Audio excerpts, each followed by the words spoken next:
Welcome to Plat Chat VALORANT episode 47. A very special episode because we've replaced our normal guests with people who actually know things about the game. So I don't think we can even call it Plat Chat anymore because the average rank just went up enormously. So we'll have to figure out another name for it. But yeah, we're joined by dapr and ShahZaM, who've been kind enough to come down and spend some time with us and talk after what was an unbelievable run in Iceland. Like, that is actually just, I don't even really know where to start, but how the fuck are you not dropping a map against the other best teams in the world? That shit is crazy. Yeah, I mean, I don't think even we processed it. The games were pretty close though. Like, regardless of not dropping a map. Yeah, I feel like some of the games were really close. But yeah, I don't know. I think we all brought our A game to that whole tournament. So yeah. Do you feel different being the world champions? No. I don't know. I feel the same as beating V1. No, because I don't know. I feel like getting like an ego over like winning the championship is like the worst thing you could do. So I'm just kind of like, that's cool, we won. You know, just keep doing it. Already just come back to Berlin. Yeah. You know, I think complacency is pretty bad. So I'm just like, oh, that's cool. Let me just keep doing my routine that I just always did. Okay. I'll try not to change. Which is anything. what? Hanging out at the lake. Yeah, play Valorant, hang out the lake, you know. Going to the lagoon later. The lagoon. come back and lose all my rank games. Yeah, lose nothing rank. changed. Nothing changed. Complain on stream. Yeah. Nothing changed. Did you guys ever end up going to the lagoon? I know that I went to Lagoon twice. I went to 2 different lagoons. Okay, can you explain to the people what the lagoon is? Lagoon. Yeah, I know. There's 2 It's like this lagoons. mythical place that people in Iceland were talking about. Yeah, alright, so like there's the Sky Lagoon, right, which just opened. It's like really close to the venue, and it's like man-made. It's not really a lagoon. It's just like a really big hot tub that like everybody just sits at. It's pretty much what it is. Right. So I went there with Sick because it was like it's booked up. It just opened, and no one could find room. So just me and Sick went there, and it was just like it's like paradise. It's like a giant hot tub. You go through like the giant hot tub, whatever, bubbles, waterfall, cool stuff. Right. And then there's like a bar in the water. Then like there's like a 7-step program or whatever, which is like sounds like rehab or whatever, right? You know? But what it is like you take like you get out of the lagoon, the hot spring or whatever, you jump in cold water, you go into like a sauna, you sit in the sauna however long you want. It's like outlooking the water, it's like an infinity edge. And then you go into like a hot like mist. What was that? A sauna? Yeah, there's like a sauna. There's like a dry sauna and a wet sauna, or whatever. It's like those two. You go to like a cold mist, like exfoliating thing, all this stuff, and it's like it's really cool. You know, you just drink and then like. Was that the after match routine or something? No, that's see this. That's the Blue Lagoon. That's the Blue Lagoon. We all went there. That's a different one. So these guys, 2 of them went to the Sky Lagoon while I was doing the press conference. Right. And then so you had to do the work while he was doing the work while me and Hunter were But was it the day before the grand finals we went to the lagoon? When we had our off day while Fnatic was fighting for their life through the lower bracket. We went to the lagoon. Like, it was so relaxing. You could order drinks in the water. It was nice. And we debated posting a picture, preparing for finals, but it would have been 2 p.m. That really would have been. That is elite, though. I mean, you guys, it feels like the level of fun that your team has never seems to really stop. Is it going to get stopped at some point if you lose? Like, are you just going to continue laughing as eventually you slip from a #1 spot, perhaps at some point in the future? I mean, winning makes everything better, obviously, but it's not like we haven't lost before. Sure. Like, we've lost some bad games. Like, we've lost.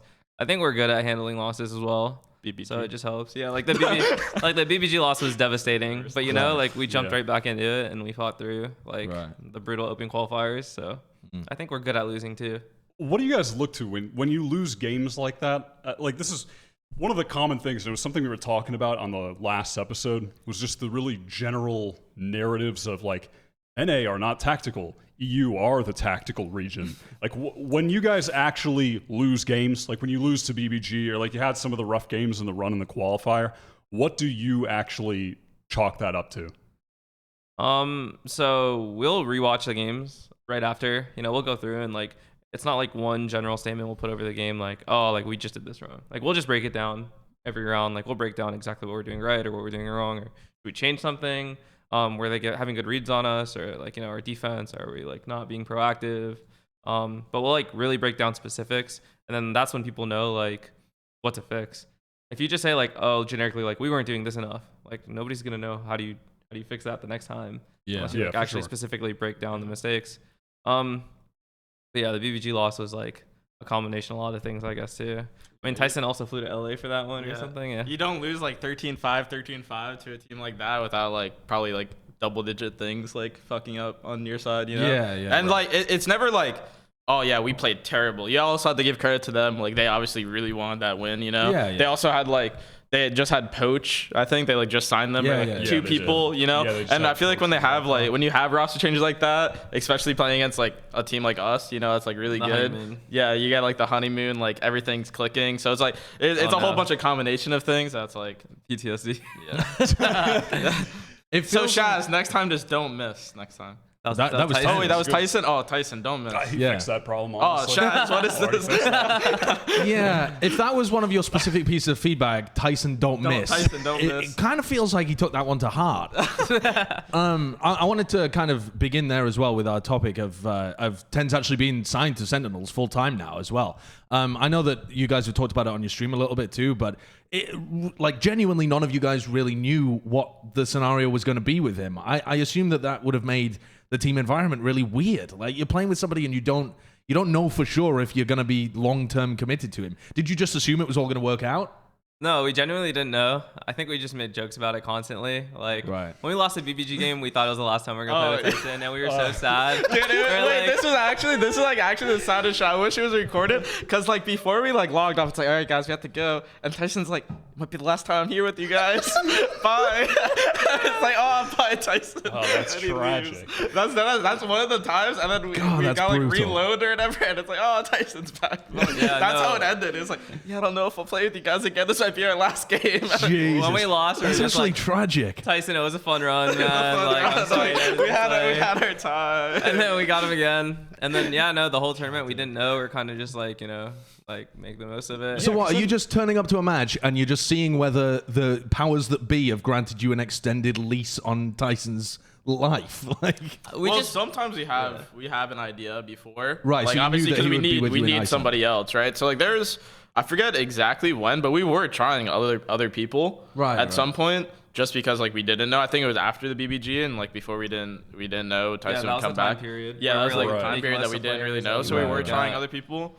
But yeah, I just think our mentality with that is like even going into Masters 2 and we don't like know after, like we don't know. There's a whole bunch of unknowns. We just kind of take it day by day. You know, you're not like I don't really think about the uncontrollable stuff that's gonna happen later. C9 wants 20 million and we just can't get him. You know, or like whatever happens. Yeah. So, but while he's our teammate, like we just play. This is our team. Did, Sure. Yeah. So it was a pleasant surprise after we won. We get in the room and manager's like, I have an announcement to make. I don't know, I was so worried. I was like, is he leaving? Like, is something about to go down? Like, we just won and let me enjoy the moment. And then he's like, we got Tyson. I was like, oh, welcome to the team. Yeah. That is pretty sick. It was right after the final. I mean, that also explains to some extent then, because you mentioned then that you were trialing other people because you didn't actually know if you'd be joining in the period between losing to BBG and then making the run to actually qualify. Yeah. That makes sense as to why that run was not smooth. I mean, if you just weren't practicing with them before. No, yeah, we weren't. Right? We didn't know. Yeah, Everything like, was up in the everything was up in the air during that period. So we didn't know like who to practice with. We were like playing with other people. We were talking to other people. Like, we're just while we were waiting for like things to be sorted out, a loan extension or a buyout. So that's why that period was kind of just like iffy. Gotcha. Yeah, because I wanted to ask you some questions about that kind of that period of time too, because it felt like one of the improvements that was made, and one of the reasons why TenZ looked so much better in Masters 2 is because you guys had actually managed to get some serious discipline down with the team. It felt like when you guys were making your run through NA, there was a lot of sloppiness in terms of how you were playing. It felt almost like you were winging certain rounds and just trying to skill it at times, especially with how Tyson was playing, just trying to aim duel as often as possible. And that might be how people perceive it at Masters 2 as well, if they don't look deeply into it, because he was winning every duel. So people might just think, oh, well, he just hit his shots better. But it feels so much tighter watching you guys play then. Everything was so drilled compared to what it felt like during your domestic run. Is that just me rationalizing your successes, or was that actually playing out inside the team? No, that's 100% true, because when we were playing the regional like qualifiers, we originally put Tyson on Raze on like split, for example. Yeah. And then he was going wild, like blast packing in, like taking fights, and honestly, like Tyson was going for some crazy stuff. That afterwards, I was like, dude, like, okay, we're gonna put you back on Reyna for now. Okay. And then so next time we played split, we had him on Reyna, so he can go for these plays confidently and like get away. Yeah. But like when we go to Masters 2, like you're on Raze, like we're gonna get some discipline, like we're gonna tighten this ship up. So okay, what actually happens there? Because saying stuff like you need to be more disciplined is, again, it's non-specific. It doesn't really convey anything. But the improvements made were so dramatic that there must have been some serious work done. Can you give us any idea of like what it took or what kind of stuff you were going through to ensure that? Was it just a bunch of saying, all right, make sure you communicate 3, 2, 1, and you go for a lot of those timing plays? Or is it about looking at your teammates and seeing what they do? Like what is involved in getting somebody integrated into the team in more of a disciplinary way? So with Raze, like for example on split, we like detailed more out what his role is going to be, like what he's going to do if he goes with Hunter B main, what he's going to do with me and mid, and then defense, like how he reacts off of like his info, his trips and stuff. So like letting him know like this is the game plan, we're going to stick with it. Don't like, and then like also like I'm very strict on Tyson. Right. He always wants to go for these crazy plays. I'm like, no, like just trust me, do this. And sometimes I'll let him go for it, and then like he'll like get away with the crazy round.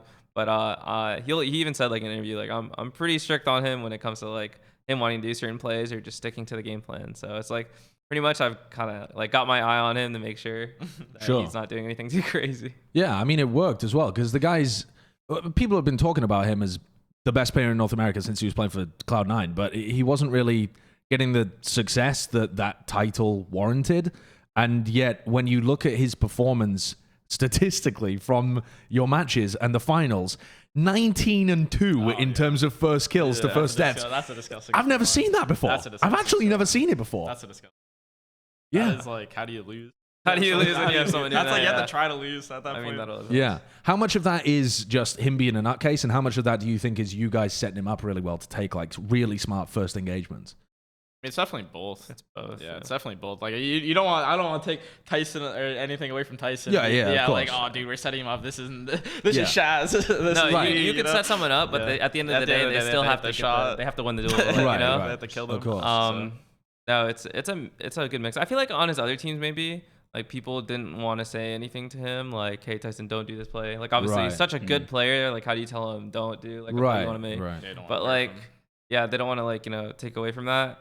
But I mean Tyson I just say like don't do this or just keep it simple and stick to this, and he's like okay, and then he does it and it works. So yeah, because it feels like he's not. It doesn't feel like he is in any way, I don't know, antagonistic. Like if you asked him to do something, it doesn't feel like he'd be like, no, fuck you, I'm doing it my way. He's like a little golden retriever, dude. He just kind of listens. Yeah, you tell him to do something, he's gonna do it. Tyson's so like adorable because like he'll do like something dumb, like he'll do an over peek that maybe Shaz told him before, like oh don't peek that or like whatever. Be like a 4v3 and he'll die and he'll be like, my bad, I died there. It's like I shouldn't have done that. Right. It's like yeah, it's okay, dude. Yeah, I was thinking back to the I can't remember what situation it was in, but someone, I think it might have been you, was shouting, Tyson, and he's like, that's my name. That's my name. That's when he was shooting the guy on B site. He looked at Doma, and he's like, Tyson, let's go. And he's like, that's my name. He's like, nice, dude. That's because I ulted on. Yeah, that was a really weird round. The qualification run to Iceland, though, I want to dig into that a little bit more as well.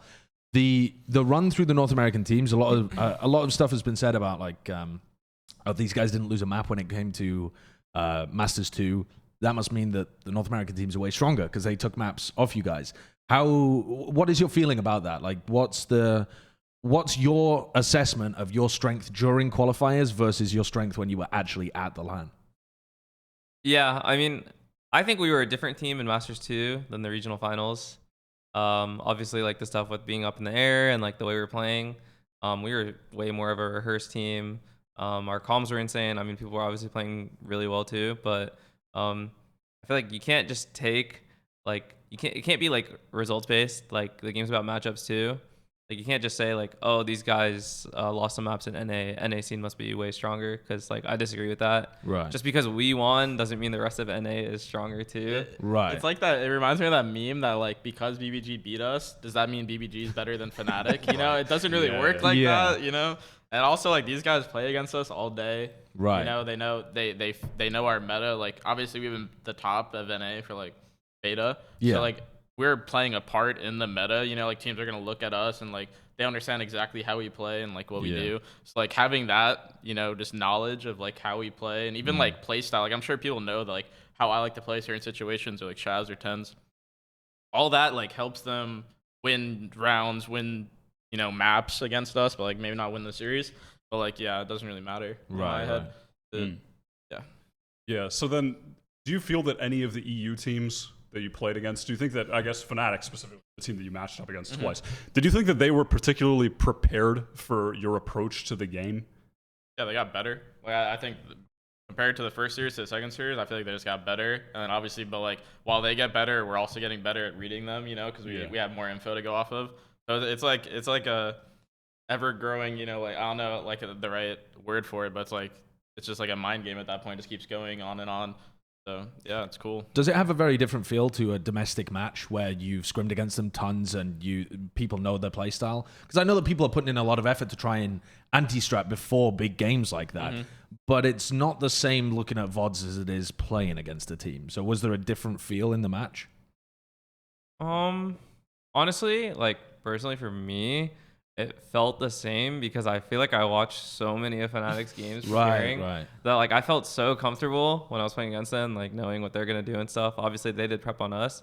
I feel like the only difference is that I feel like they prepped harder for us than any of the NA teams we played too. Like you could tell that they were having reads on us and we had to adjust. And that's what like made them a really tough opponent. Besides that is like, I mean, they're just a really good team, but I think their prep work there was really good too. Yeah, I know the Boaster does a ton of prep work as well. I mean, it's a little similar in terms of how he leads Fnatic to you on Sentinels as well. He is the individual doing a shit ton of prep work beforehand and prepping his team with some counter-strats and stuff. Can you give any specific examples? I've been watching, Boaster's been doing VOD reviews actually, if anyone's interested in looking at the grand finals and hearing it from his point of view.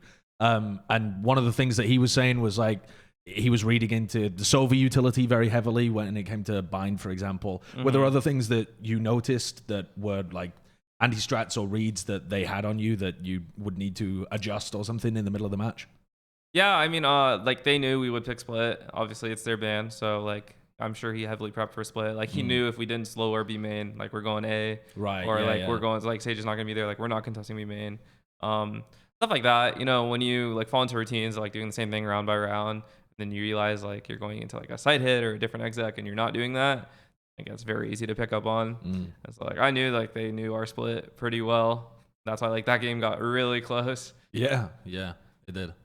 Yeah, definitely. And also, I mean, just uncharacteristic generally for Fnatic to even be playing on split, just not a map that they play particularly often. I mean, the last time they had Boaster playing Reyna. And it was just, that's what we prepared for. Shit. Oh, you prepped for that? Yeah, no, dude, Shaz, look, I don't want to out you, for the Reyna? but yeah, Shaz was, obviously we have our anti-strats and like, you know, just kind of tendencies, and Shaz was prepping for those 3 duelists, and I was like, dude, you're not doing this comp. I remember I was like, dude, they are not running this fucking comp. There's no way. No, I figured, I mean, obviously any prep you do could change the comp, but I figured that like, it's the only thing I have, so I might as well just watch it and be aware. Like that's how they play. Like in case they did it. Or like, it's not like you could do any prep for this. Yeah. They didn't run. Obviously, it just like fucked. But I was like, dude, there's no way they're running this. I remember I was at all. I was like, dude, do you think they're running this again? Did you guys? I guess going into the event and the lead up, what were your concerns, and how much was your map pool a concern going into it? Because that was one of the things that I was kind of worried about with you guys heading in, especially like in the lead up, watching you switch your comps on Icebox 7 times in the one tournament and trying all types of crazy shit. Just me playing Sova. And I fucking hate that map. And then also on the other maps where TenZ was playing Raze, and then it looked like you guys did like the Band-Aid fix where he just played Reyna and popped off, but like would that last? But anyhow, what were the concerns going in? What needed fixing? Our map pool. I mean, like before we got there, I wanted to make sure that we knew what comps we were gonna run and like what like ideally we wanted to use in the tournament. Because I didn't want to be stuck in the quarantine or at the tournament trying to change stuff. Yeah. Like I wanted to like have everything set and then build upon that when we got there. So we needed to make sure. Like even in the grand finals though, like we were actually scrimming with Viper on split the whole time. I audibled. Really? I was playing Viper on split. Obviously split. I think we scrimmed like twice throughout like all of Europe. Like we didn't really play it.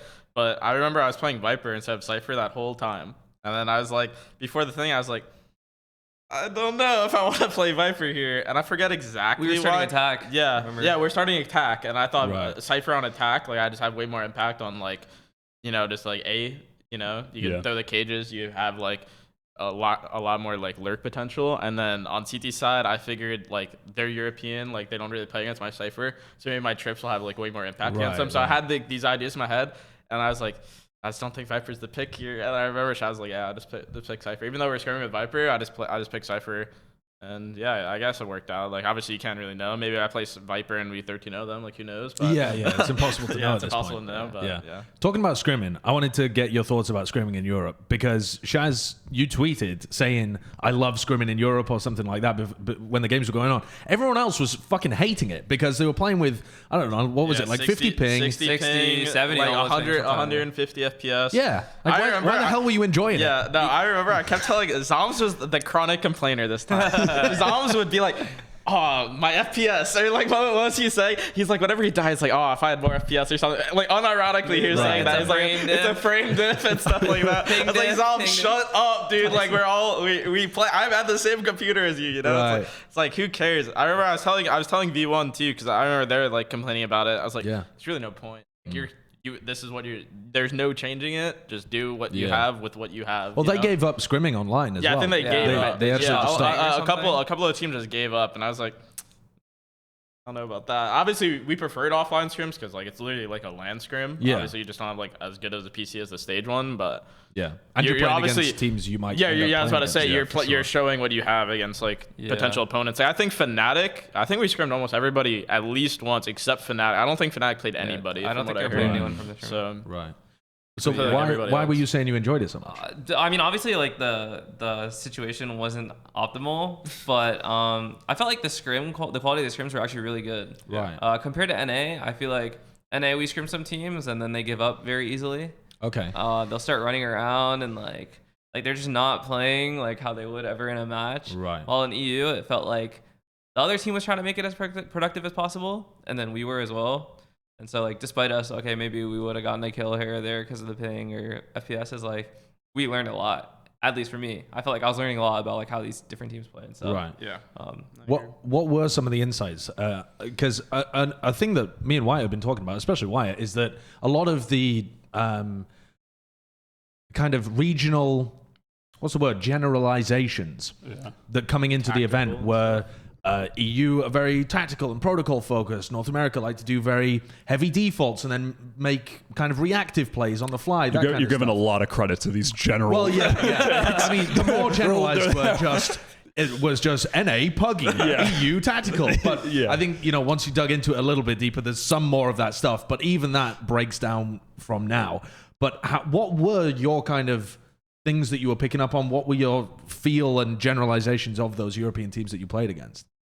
So we screwed against Gambit. I know they just lost really bad. But like we played them on Bind and they're really impressive. We stole a lot of their stuff. I thought Gambit was the best team in Europe. I mean, that's what a lot of the European teams say in scrims. I thought Gambit was the best team. Like, I mean, they were a great scrim partner. We learned a lot. We took some stuff from them before. Like our my Stan or Nats. I literally copied just stole his shit. I stole his setup. I'm not mad at that. His setups are wild. It's because I remember we scrimmed them on Bind our first time and we got shit on. Like I don't remember the score. We don't usually get shit on. Like it's not like a 24. It was more like we probably got like 9 and they got like whatever. Yeah. And I remember it was like, dude, what happened? Like we tried to talk about it. I was like, dude, what happened? Like because I was like lurking up A and I'm never towards B, like where Nats is playing. I was like, what happened? Like how'd we get owned? And it's like, this Viper setup was just so annoying. It's like I've never seen it. It's like zombs are working because I've never seen this. We need this. And I was like, okay, dude. Oh, is that the one with the it's like he has an orb the aggressive by the thing. wall? He has like the wall by the shore. I'd never seen you do that before, and you were running it very frequently. Yeah, I'll shamelessly admit I took it from him. Right. Because I'd never seen it. I didn't go against him. I just took the word to my team and I just tried it myself. And I was like, I mean, the way they did that was good. Like the philosophy, I guess, was that they would start 3A a lot, which a lot of people play like 3B and NA. On Bind is like, okay, 3A to stop any fast A exec or like heavy showers. They could read that fast. And then like all this stuff to delay like a fast B. And then late rounds, they would just play 3B because, like you have to invest time into getting hookah and getting long B to even commit B. And like they can get the rotate in time. Right. Yeah. Like their philosophy, like following the map was like, okay, they can counter a default and they can counter like a fast hit. Like, okay, that's smart. Like let's copy this. Like the way they're playing it, forget what we're doing. It's really good. Also, the way like some of the EU teams played Sky was really good. Like in NA, I feel like they're trolling the teams when they play with Sky. Like they're not doing it the same way. The impact of the European Sky compared to the NA Sky is like night and day. Like it's like a completely different agent at that point. I actually think Sky's like almost OP at this point. When I thought that character should have been removed. Right. With NA, like you're just so bad. Yeah. But the tactical to puggy thing is like, it's because they see like a team waste a lot of utility to like get map control or hit a site, and they think, wow, that looks so cool in my opinion. But like the way we play the game is like your utility is like so unique and limited that it's like kind of valuable. Like people have specific utility that you can't just waste it to get map control when you can accomplish the same thing by using like the least amount of utility possible. Like with just one flash, if you can accomplish the same thing as like people like doing all these things just to get the same goal, is like what's more efficient, you know? Now you have more utility to finish your side hit, or for the post plant and stuff. So it might not look as cool, or it might seem puggy, but like we're like using our stuff efficiently. Yeah. Something that I noticed with regards to that as well is that your team was very willing to try and push into areas with their rifles and risk taking the duel, or to disrespect utility and continue holding an area, trying to kind of dodge around it with either the Reyna or the Jett, and waste utility whilst carrying on holding a position. Whereas a lot of the European teams will just respect that utility and back off, and then it's like an exchange that they give up that area. Is that something you've consciously thought about? Like, for example, the play that comes to mind is when you guys are holding hookah and you're deliberately trying to just dodge utility and stay in hookah, rather than when Boaster was holding it, he's just giving it up as soon as the Raze util comes in, and then they've just lost hookah for the rest of the round. Yeah, I don't know if it's like a conscious game plan, but it's like understanding that if like that is their goal, to use this utility to flush out a place, but if you can like you can avoid it and continue to hold your ground and like actually get the duel, then you're not playing into their game plan. Like It's you're a not giving them disruption. respect. Like you're disrupting. Like they're in a routine where they think they get free hookah control. This is an example This is of just it. stupid at this point. Yeah, I mean, this is a crazy This is obviously example. a conscious game plan there that Shaz wanted for Tyson. Yeah, which That wastes Viper so wall much of is their utility. conscious, Andy finds a duel. Andy sees the sky towards A, so you know it's a B fake. It's like the most unbelievable play just by virtue of having the confidence to do that. Saved so hard. I'm pulling. Yeah. Nice. In regards to the scrims though as well, I wanted to a bit of a nebulous question here. At what point did you all feel confident that you were the best team in the world? What a fucking wordsmith. The thing, this is funny because I remember I went to Europe, right? We went to Europe and we practiced these European teams. I remember I was like the guy that was like, I was showing the Europeans respect. I was like, oh, dude, they're kind of good. You know, I was like, oh, dude, they're good. Like, you know, they're doing stuff. It's good. You know, I see the idea behind it. And Shaz was like, these guys fucking suck, dude. and Shaz was like, these guys fucking suck, Mike. Like, I don't know what you're smoking. And then he's like, watch this VOD with me or like whatever. And he's showing me like things that I was like, these guys suck. Like, look at how they're doing this compared to us. And I was like, yeah, you're right. And slowly I just kind of like went into that mindset. I was like, yeah, they're not that great, actually. No, Mike was like a huge EU fan girl. And then we started scrimming them too. And, you know, it was like, obviously we didn't win all our scrims, but they were going well. And like, we could just see like, you know, nothing unique or creative being thrown at us. It was nothing we hadn't seen. Yeah. Right. So, but were you very confident at the point when you were scrimming, or were you even confident before, even by watching the VODs, that you just knew that you were better? Watching the VOD, like before we even got there, like I knew that we were like on another level. What is that you identify? Is it like holes in their game plan that you would exactly know how to exploit, or you can just imagine your own protocols working incredibly well against it? Like, what is the imagination kind of thought process that leads you to believe, oh yeah, we would easily dismantle that? Yeah, I think it's both. I think holes in the game plan is a big one. I saw like a lot of the teams that I was watching when I was doing prep, like getting away with the same things and the other teams giving them so much respect. Right. Let them get away with it. Like when I was watching Fnatic, like Durka wasting his dash at the start of every round is kind of like, why are they letting him like, you know, get all this space and freedom, and like, you know, he's wasting the best ability. Now let's deny him whatever info he wanted to get with that. Like on Icebox, he dashes top E. Is like, okay, we're not going to let him get away with it. Yeah, so we can shut this down, and then what's their game plan? Like, how are they getting beat? I think that's how we beat Fnatic, honestly, is kind of abusing that. I feel like we found that hole. We found that hole and we kind of hit it, and then They didn't really adjust around it. Sorry, I don't Bren know is what that playing was. Valorant Oh, okay. upstairs. Playing ranked, by the way. Yeah. I mean, the viewers can't hear that, but Bren is just screaming his fucking brains out upstairs, playing Valorant ranked, absolutely raging. Probably died to a jumping classic. Yeah, that's the. But no, common that one. does make sense. I mean, against every other team, it was a constant through the tournament. I mean, every other team, Durka just He owned, fucking feasted on them. Yeah. And then against you guys, he just couldn't find the same value. Even on Haven, like I think we just had a their really good idea on what he was doing. their every AD round. fault was just him and Sky would flash sewer, and he'd dash along, and he'd dash, and like he'd run up and look for duels, and I was just like, dude, no way these teams are letting him get away with this. Like this guy's running up solo looking for fights. I'm like, Tyson, get an op and just post. Like I told Tyson, buy an op early, and like you're gonna get so many free kills. Or just post up or peek late. Just take this duel on him. Like you're gonna win the duel. You'll get the kill. When you're looking through those VODs and identifying those weaknesses, how much do you feel you need to communicate to your teammates for them to exec it properly? Like, for example, with Tyson there in that strat, do you sit him down, show him what Durka's doing, and give him a good idea of this is exactly what you're trying to counter? Or do you just explain to him, but save for an op early, buy it, post up here, you'll get results? Like, how much detail do you have to go in? I think I keep it as simple as possible. Right. Like Tyson buying op, just post here. Like I'm not gonna explain the thought process, like how the round's breaking down with them. I'm just gonna be like, yo, like this is what you need to do. Like trust me. But then like if I'm doing VOD preps and you know when they would do like the side hits on A, like Durka would smoke default dash in, Sky would flash over from long. Like then in the VOD I would show the guys like zombs and Tyson that are playing with me that this is where the flash is coming from. Be ready for it. Be ready to shoot it. That's like when I would be like, you know, specifically or like this is where he normally dashes. Like be ready to just you know single him out and then the hit's done. But when it comes to like the other stuff is like in my head I'm thinking about like how the round's gonna break down, but for telling him I'm just saying like simple, just do this. Yeah, because that's more efficiently communicated, right? Yeah. You don't want it to get lost. I don't want him to over. overthink it. I just want him Lost in to the like sauce. play his game and just kill Dirk. Yeah, makes sense. And it Were worked. there any other teams in EU that you scrimmed that you found interesting, like interesting approach, or any players that you thought stood out? So at least Ascend, right? you played Ascend. We played Ascend. They were good. That CNET guy was really Um, good. And They Zeke. beat us I think on. Oh, yeah. that was They good. beat us on Haven. Haven, and then we beat them on Ascent. Dude, we scrimmed Liquid at the start, Oh, no. and we On LAN? on land, Right, yeah. and we 13-0'd them.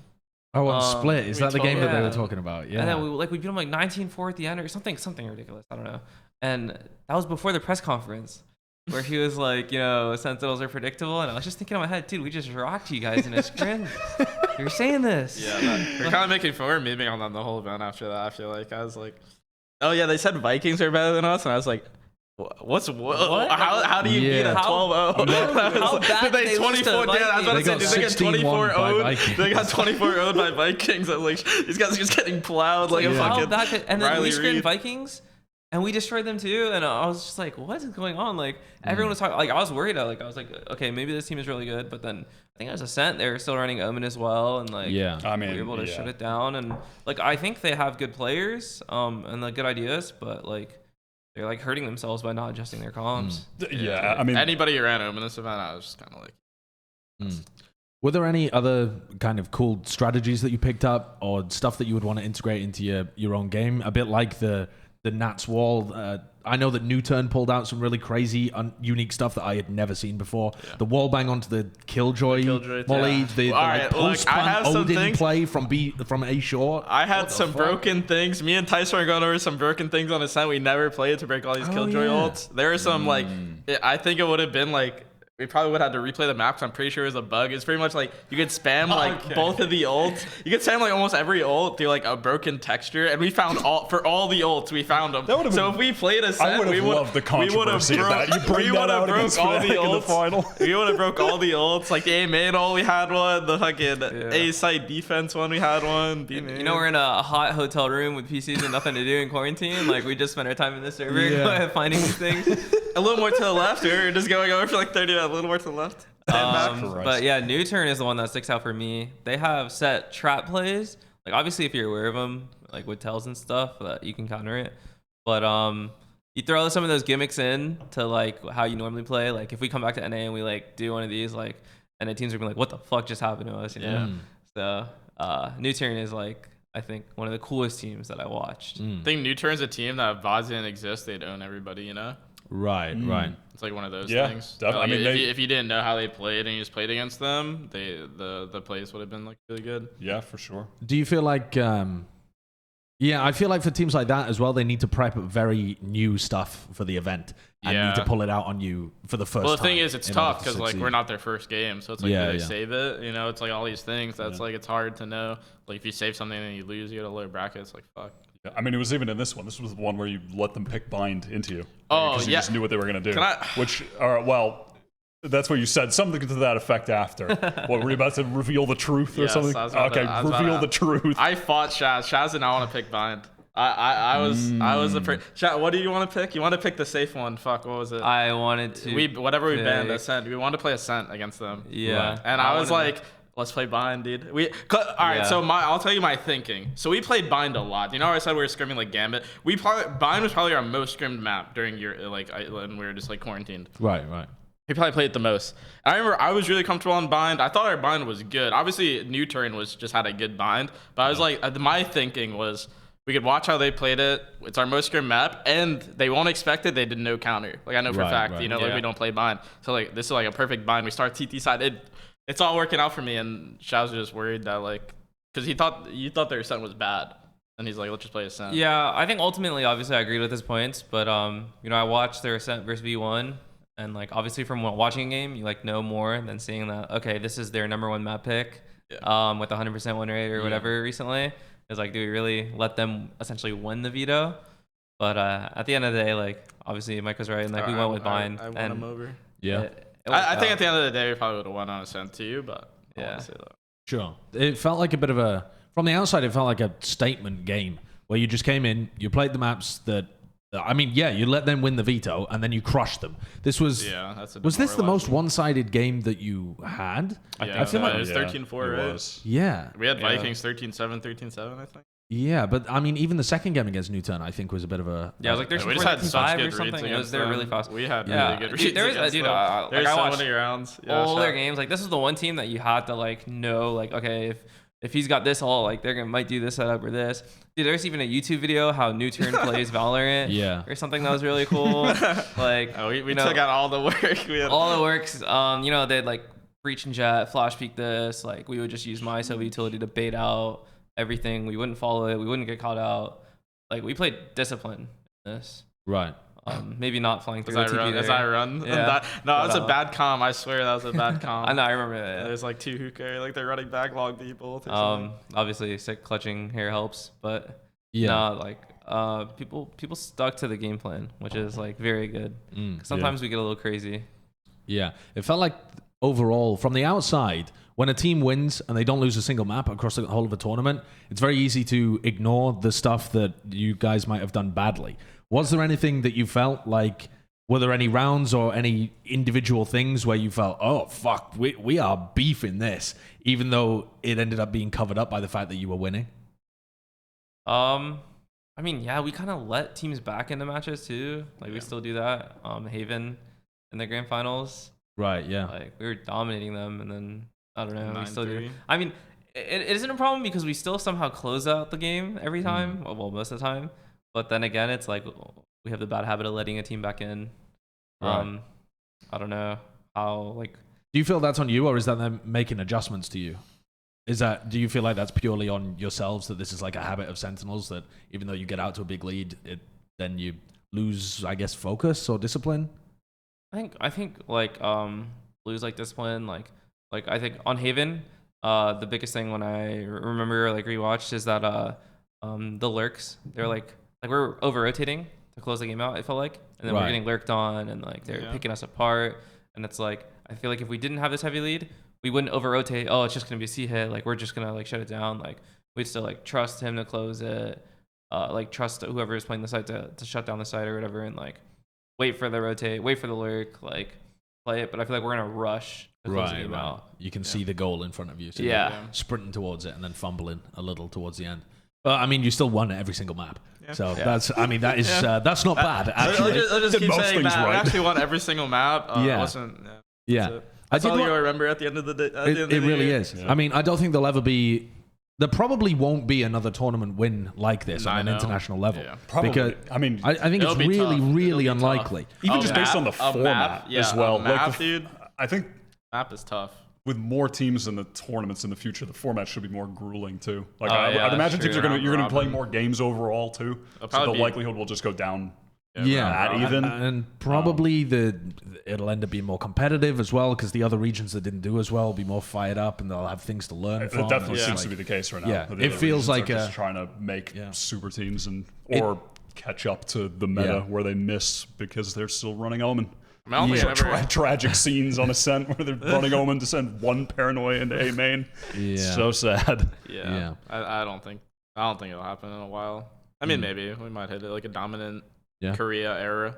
They just own everybody. You know? Sure. Who knows? Let's hope not. Yeah, and then they'll send 2 teams and they'll take maps off each other. So Yeah. don't worry Oh about it. yeah. Fathead. I wanted to ask you guys about Haven because it's one of the maps where your composition has not really shifted that much apart from Zombs moving over to Astra. And yet you've been very dominant on it. Throughout the North America in 2021, you guys had barely lost on it. You lost once to Envy and probably some other people as well. But it was like an incredibly strong map record you had on it.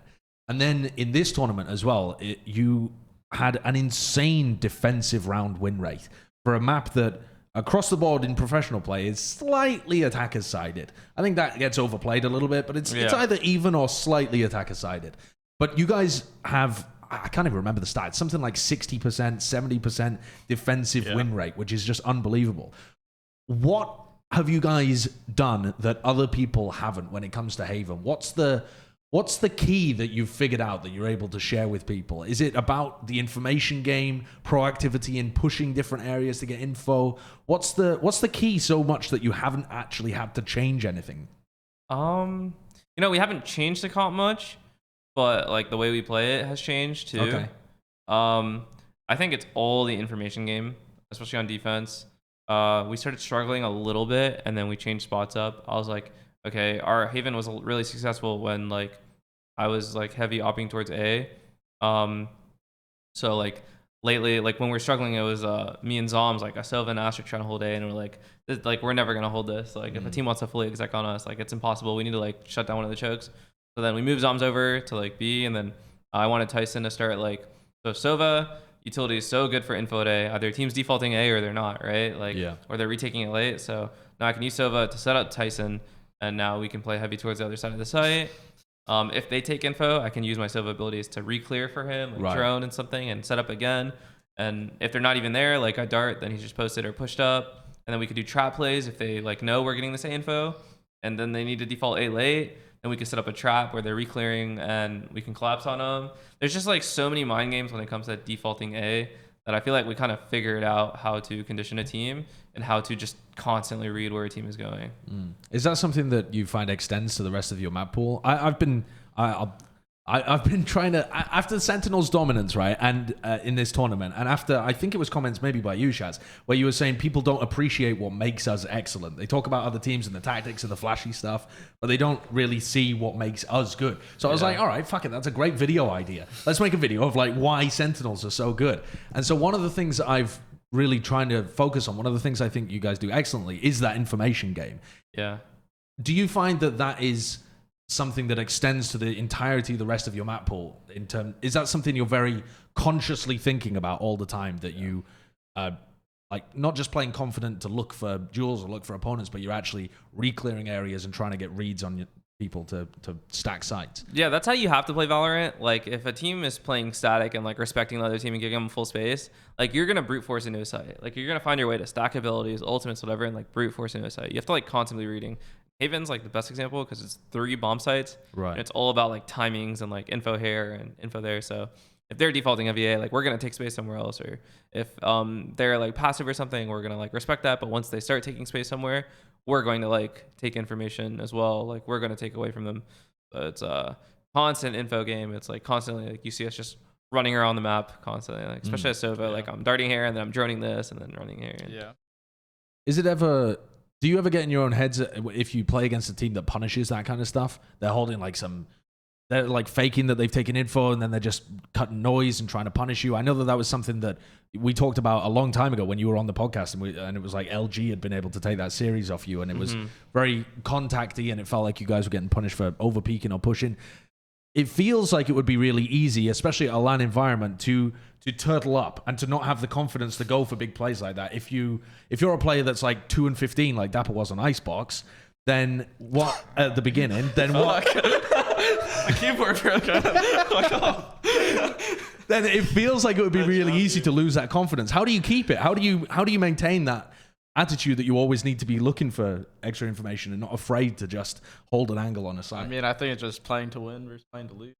Right. Playing to not lose. Yeah, it's we play to win. Yeah, we play to win, and we just go out there and we just. I think we all just have a very innate, like, you know, just like in your head, innate. Yeah, that as well. Yeah, also I think we just have an innate understanding of what it takes to win, like, around. You know, like if we're getting info starved, I think we're like well aware. Like, all right, well, we need info here. Right. Who's most? It's not like a calm thing. It's not like, all right, guys, we need info. Like, if we're down really bad, I might say something like that. All right, we need info. I can't get it. Like someone else has to do it. If we're not doing that, then we'll like be like, yo, we need to start doing something. Like, if they're heavy defaulting A, then we need to get someone down mid window and sitting there and listening. Yeah. While they do this, if they're investing for that many people, it's like. So we always have an idea. It's not like we've never like not fallen back. It's like we have like fallen back and like respected teams a bit, but then we're able to like read ourselves and just be like, okay, like we're not doing this right. Let's adjust. Like, let's start getting this info. Like, I want you to do this specifically to get this info. Like, does that always come from you, or is that proactive from all of the I think players? it's everybody. It's everyone. I think it's me and Shaz and probably Hunter the most. Okay. Yeah. I think that's kind of how our comms go down. It's kind of like a hierarchy of like Shaz and then me. I feel like I talk a lot on CT side. You know, like obviously I'm not an IGL, but like I'll like try to do something like, hey, I want to push down mid, or like we should do mid push, or like whatever. Yeah.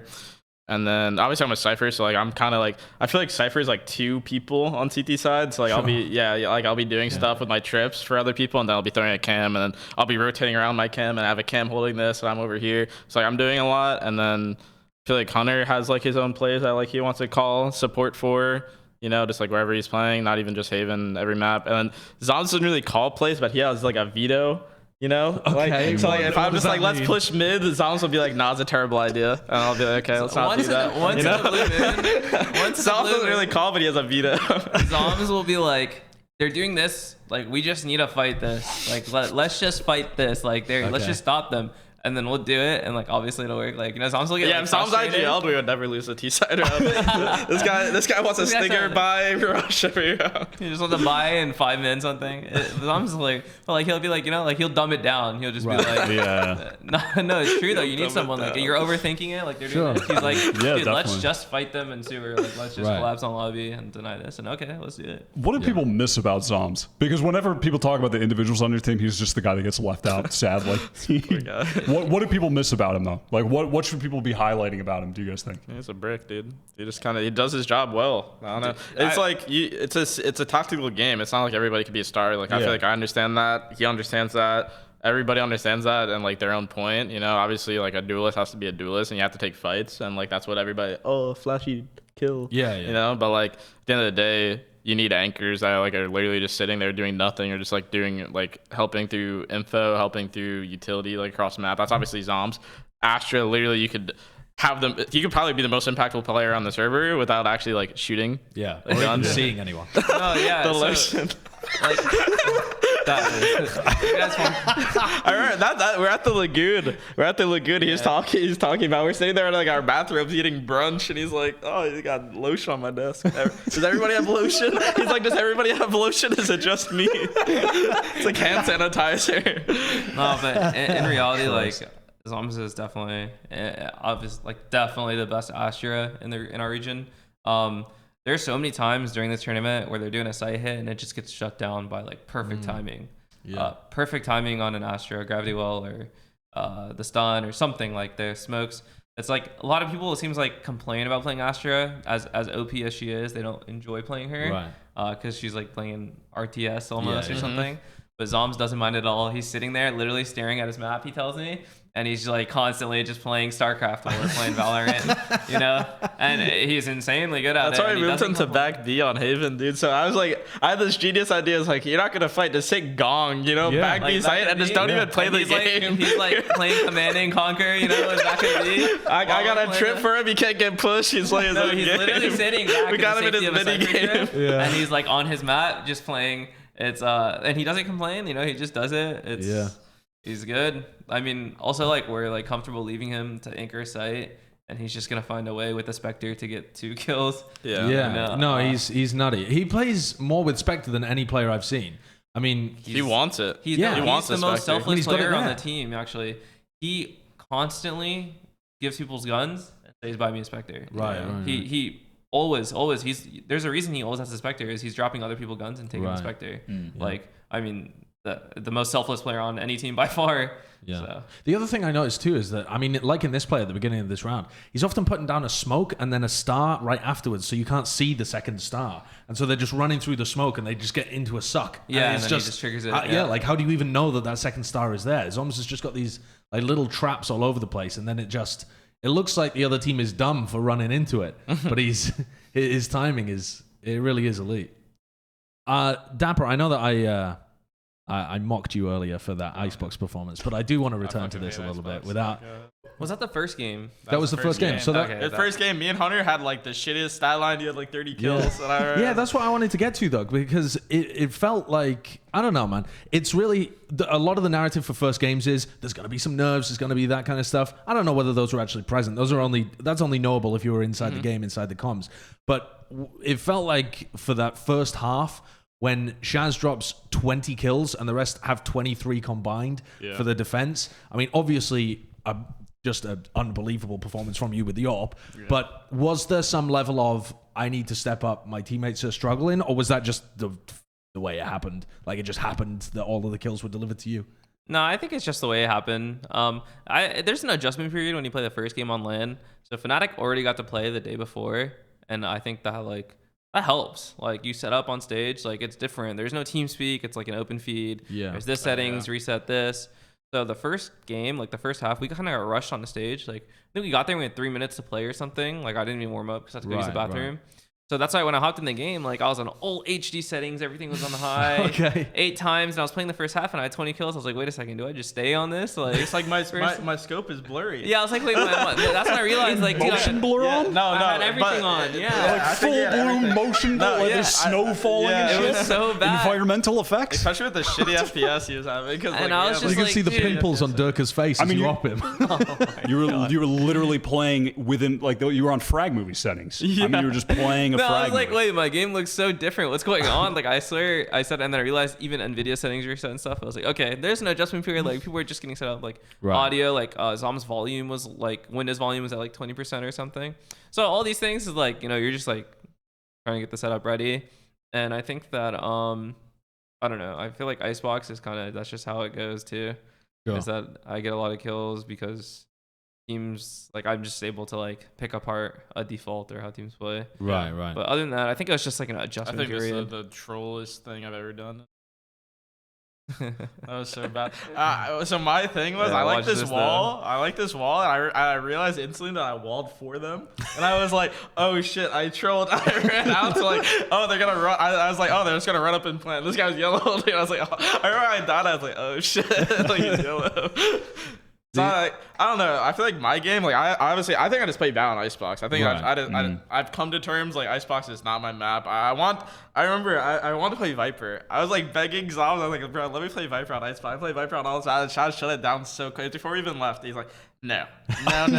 You are playing Sage. I was like, all right, dude, I'll play Sage. What happened with that experiment with you on Sova and Sick playing Sage, where Sick had that game where he dropped like 35 or something? Hunter, I think I might even go back to Sova just because he fucking is so good on Sage. So I might just learn Sova again, or like, you know, just try to get better. It was really just like, he wanted to play Sova, and so Hunter's like, sure, I'll go back to Sage. So Hunter plays Sage anyways. And then after that, he was like, I'm not really enjoying Sova. Like, I'd like to go back to Sage. And then Hunter's like, sure. Yeah, our Icebox comp, I'll say it straight, is my bad. It's like I don't know what's good. I don't know what I'm good at on that map. It's because like obviously Cypher is in meta. I'm not even like a Cypher one trick. I feel like I'm good Viper on other maps. Yeah. But like my third pool, my third agent, Sage or Sova. Sage, I feel like I just play that agent like such like a bomb bitch, like I literally You're a suicide, I do nothing except plant the bomb, and that's like I throw slows to get into the site, I use my wall and I plant the bomb and then I die, and that's like my life. And on mid I wall tube and I rotate and I die because like it's like it's just like you never play in a like good position. So how it's the map is made is like someone has to be this like. So I just kind of like I kind of just took it. I just take it to the chin now. Like I'll never have a good stat line, but like we're winning. So like at the end of the day, I don't really care. I feel like I did my job. If I get the bomb down most rounds on T side, I feel like I did my job. Like I'm fine with that. Okay. Yeah. You are a courier. Yeah, I He's I literally literally just die. So like I don't really care. I'm like, Mike, we appreciate your service. Yeah. Like, we know you're going in the hole and get the bomb down and just set us up for the round. But like, Yeah. It just feels bad when I die for like the 9th time to like a Viper Molly or so. just see him wall and he gets a raise naded, Yeah, shock darted. There's a Viper smoke on him, and I just. The worst thing is like when all this utility is being used, it's like, can you plant the bomb? I was like, no, motherfucker, I can't. Like, you not see this war zone that's going on in sight. It feels like in this meta as well, there's a lot of utility getting invested to deny plants. Not just on this map, but on... Well, I mean, generally. Yeah, just generally for as sure. well. Is that a meta thing, or do you expect that to continue as it goes on? Because it does give you a massive advantage as the defenders to be able to just get rotates in when you know that they're committed to the site. Yeah. Yeah. That is right now the meta, but then like the thing is that you need like these rotates to come in and dump it. So I feel like teams are gonna be better to counter it. Like I feel like when we scrimmed new turn on Haven, they were doing really well at like faking like a site and then we're like delaying with utility. But then all of a sudden like 2 of them walked up C and one's lurked up garage or something with 5 seconds left, and like they ran out of time. But like maybe if they sped it up or something. But that's just like how all this like utility is playing out. Like Viper, I still think needs to be adjusted to. Yeah, do you think Astra needs to get nerfed at this point as well? Yeah. I think because the devs actually talked to us. Oh, like okay. we had obviously the people that are running the event. They want to hear feedback from like pros and like what they think they're doing good, what they think they could fix. I remember I think our biggest things was like Astra and Viper and like obviously some balancing. Some ideas are just like. I mean, there's a million different ideas, but it's like, I think my biggest thing, why she's like so oppressive, is that her orb, obviously you can't break it, but I think the most oppressive thing is that you pre-suck at barriers. Like, I hate that, like, mechanic, I think it's kind of falling out just a little bit just because, like, if you rush, like, use utility, rush through it, then you don't have it, for the actual, like, choke point. Yeah. But I think, like, having, like, the star being able to be shot after, like, whatever amount of time, like 15 seconds, 20 seconds would be like a fix. But yeah, I think those 2 agents are kind of busted. Yeah, I mean, it was kind of an awkward time leading into the event with those changes coming in and Astra being added, and it kind of propelled, like, V1, it felt like to me, made it to the event a lot due to them just being ahead of the meta versus the other teams in NA. Like, they were really good with those agents. I think that'll always be a thing. Yeah, but I mean, that is just going to be a constant balance. Yeah, I mean, like people who are adapt, they're going to stay on top. That is. Oh, yeah. Fucking everyone in this house plays Magic. Straight up fucking nerds. You're not wrong. Yeah, but I think that's just always going to be a thing. Like, you could look at it. I feel like if I was anybody that, like, didn't make it, other than us in V1, every other team, even across the world, even in other regions, should look and be like, they're going to make meta changes like this probably throughout the whole lifespan of this game. You need to, like, jump on these changes. And there's no, like... No one feels bad if you're just like, oh, I don't like Astra. No one gives a fuck, Like, they're not going to feel bad for you because you're playing an agent you don't like, It's like, it's your job. You have to the game changes. You have to, like, change with it. Like, when Astra came out, remember, zombs didn't want to play it. And then I was like, zombs, like, you're playing this agent. Like, it's way too OP. Yeah. Like, I need you to grind some ranked. And then he played ranked all night for days, like, playing Astra and, like, learning it, which is good. Definitely have to, like, drill it into him. Like, yo, like, I need you to play Astra. Like, this agent's powerful. But yeah, what Mike said about the sucking at the barrier is also like that like ruins the pacing of the game right now. That's what I told the devs too, is like the cool thing about like, attack FPS, like even Valorant or Cisco is like, you could do a rush, you could do like a fast strat, you could do, something slow, and like when I'm playing against an Astra, like I know there's no, it's like not fun. Like there's no fast strats. You can't do anything fast. You can't do a fast side hit. It ruins the pacing of the game. Like everything's just gonna be slow. Like it's literally impossible to rush a site.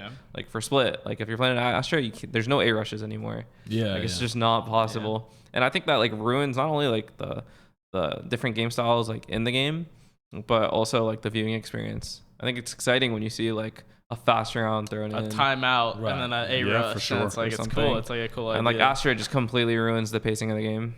Yeah, definitely. I mean, Astra before the event in Brazil, it just boomed the region. Like, no, it genuinely did though. Like, it stops every rush. Yeah, I mean, so many of the top teams in Brazil that were like the perennial top teams, they didn't adapt into the meta, and they were losing to teams far worse than them.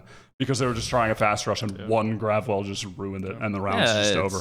So busted. At the same time, it kind of airs out the teams that are like one-dimensional in that way. So I mean, definitely. There's a reason. I mean, that's why Vikings and Sharks made it, honestly. It's just because they were a bit ahead of the meta compared to everyone else. But even still then, I'm still molding about like the Vikings comp on Icebox that they even played into you guys. Dude, they picked Icebox versus us. They ran Killjoy. Picked Icebox and they didn't run no Viper. Sage, no Viper, no Sage. Yeah. Killjoy, Omen. Killjoy, Omen, Sova. That was true. But it was just very behind what is needed in the current meta. They picked this map versus us. And when I saw the comp, I was like, wow, I remember we just insane make fun. Very insane make fun of teams like this. They're just like, really, this is what you're coming out with. Like they also picked Yoru and went out of the tournament at the end, which was very sad.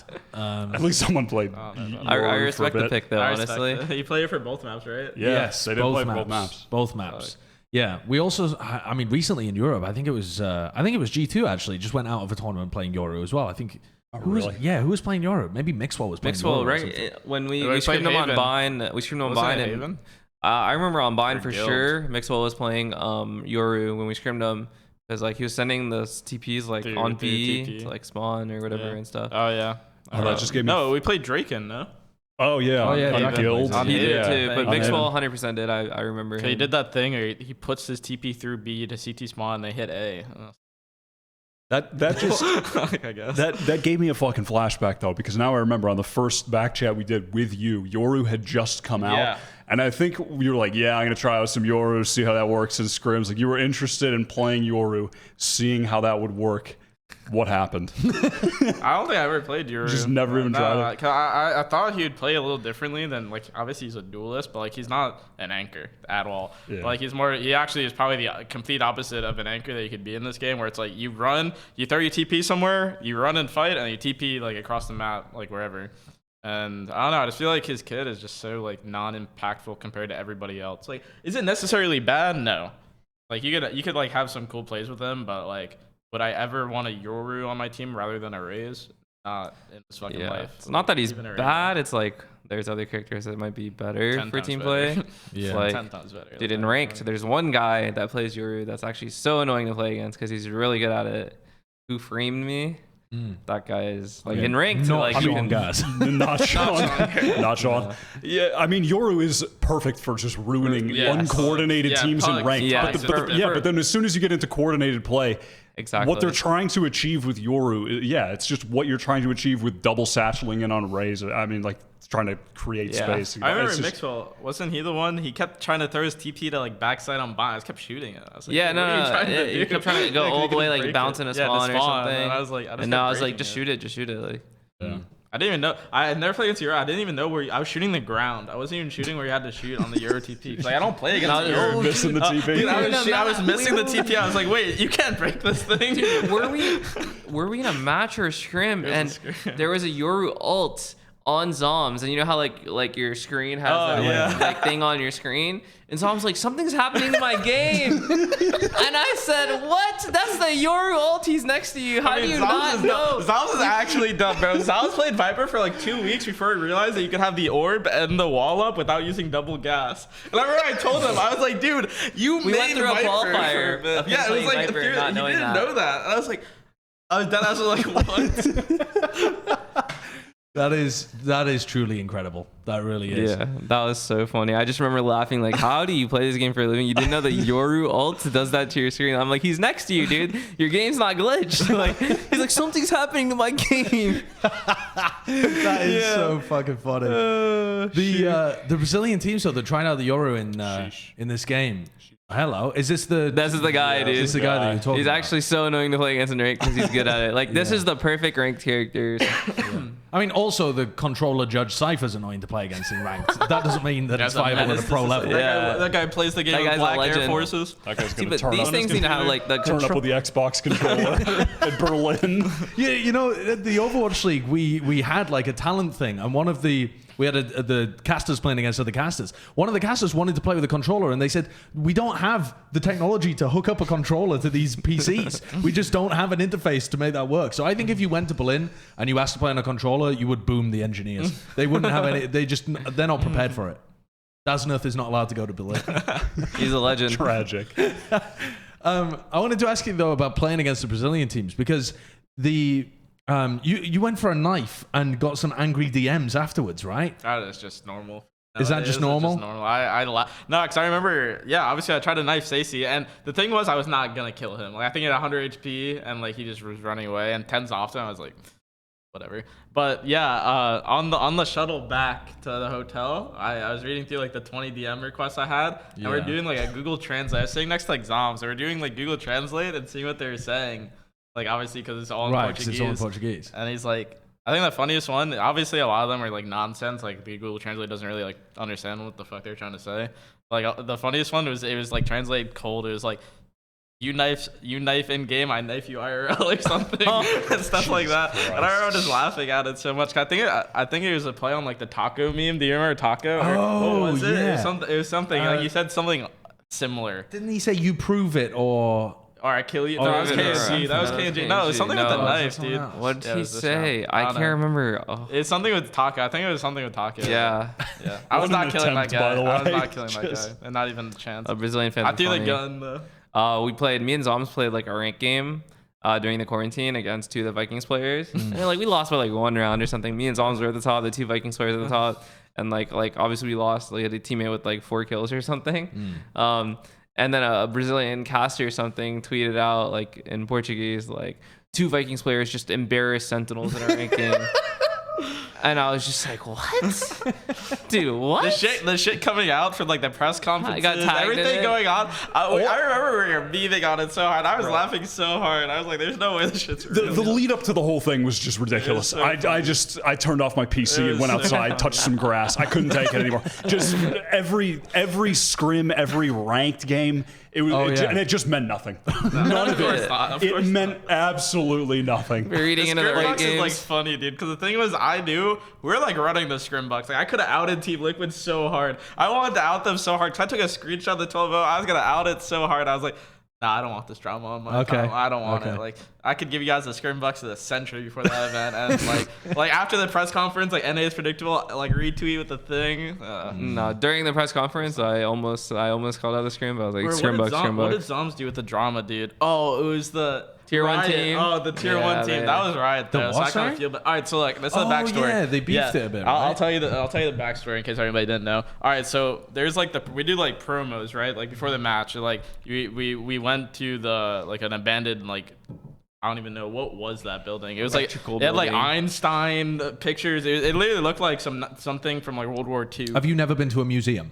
Is It this was what not we're a learning? museum. It was an abandoned building. It was spooky. Like electrical generators. Yeah, or something. it was all right. Right. So that doesn't really matter though. But I just wanted to let that be known. But so you do like conferences or like they ask you like bait questions obviously to like whatever. So one of the Brazilian players said, I think it was on Vikings. I don't really remember the player, so I apologize. But he's like, they're not a tier 1 team. I don't think he ever says like Sentinels isn't a tier 1 team, but he just said it's not a tier 1 team, and they like. He was saying about somebody else. He's saying about crew, I think. About crew, Yeah. and then they put it before they played us, and then we thought that because we don't know that's what he actually said. We Yeah. thought he said it about us. It was like, What are you talking about? And I was thinking so personal. He like had a picture of like the mic at like a trash can. And he's like, anything else after we shit on him.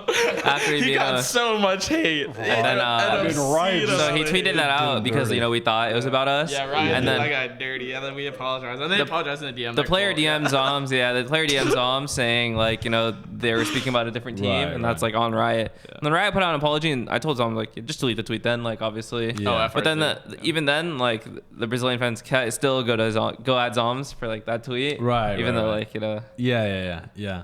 What did you consider doing any wild walkouts, celebrations, stuff like that? Dude, what was I told Zom to put Tyson on his shoulders, but like so like we have the stage people, hoist the your stage star player director up in the air so he can fall over and break his wrists. You have like the stage director, like they like tell you what to do, they're always with you before you walk out, and and the girl, we had a girl that always asked like, you have anything cool planned today? And we're always like, no, of course not. Like we're here to win or something.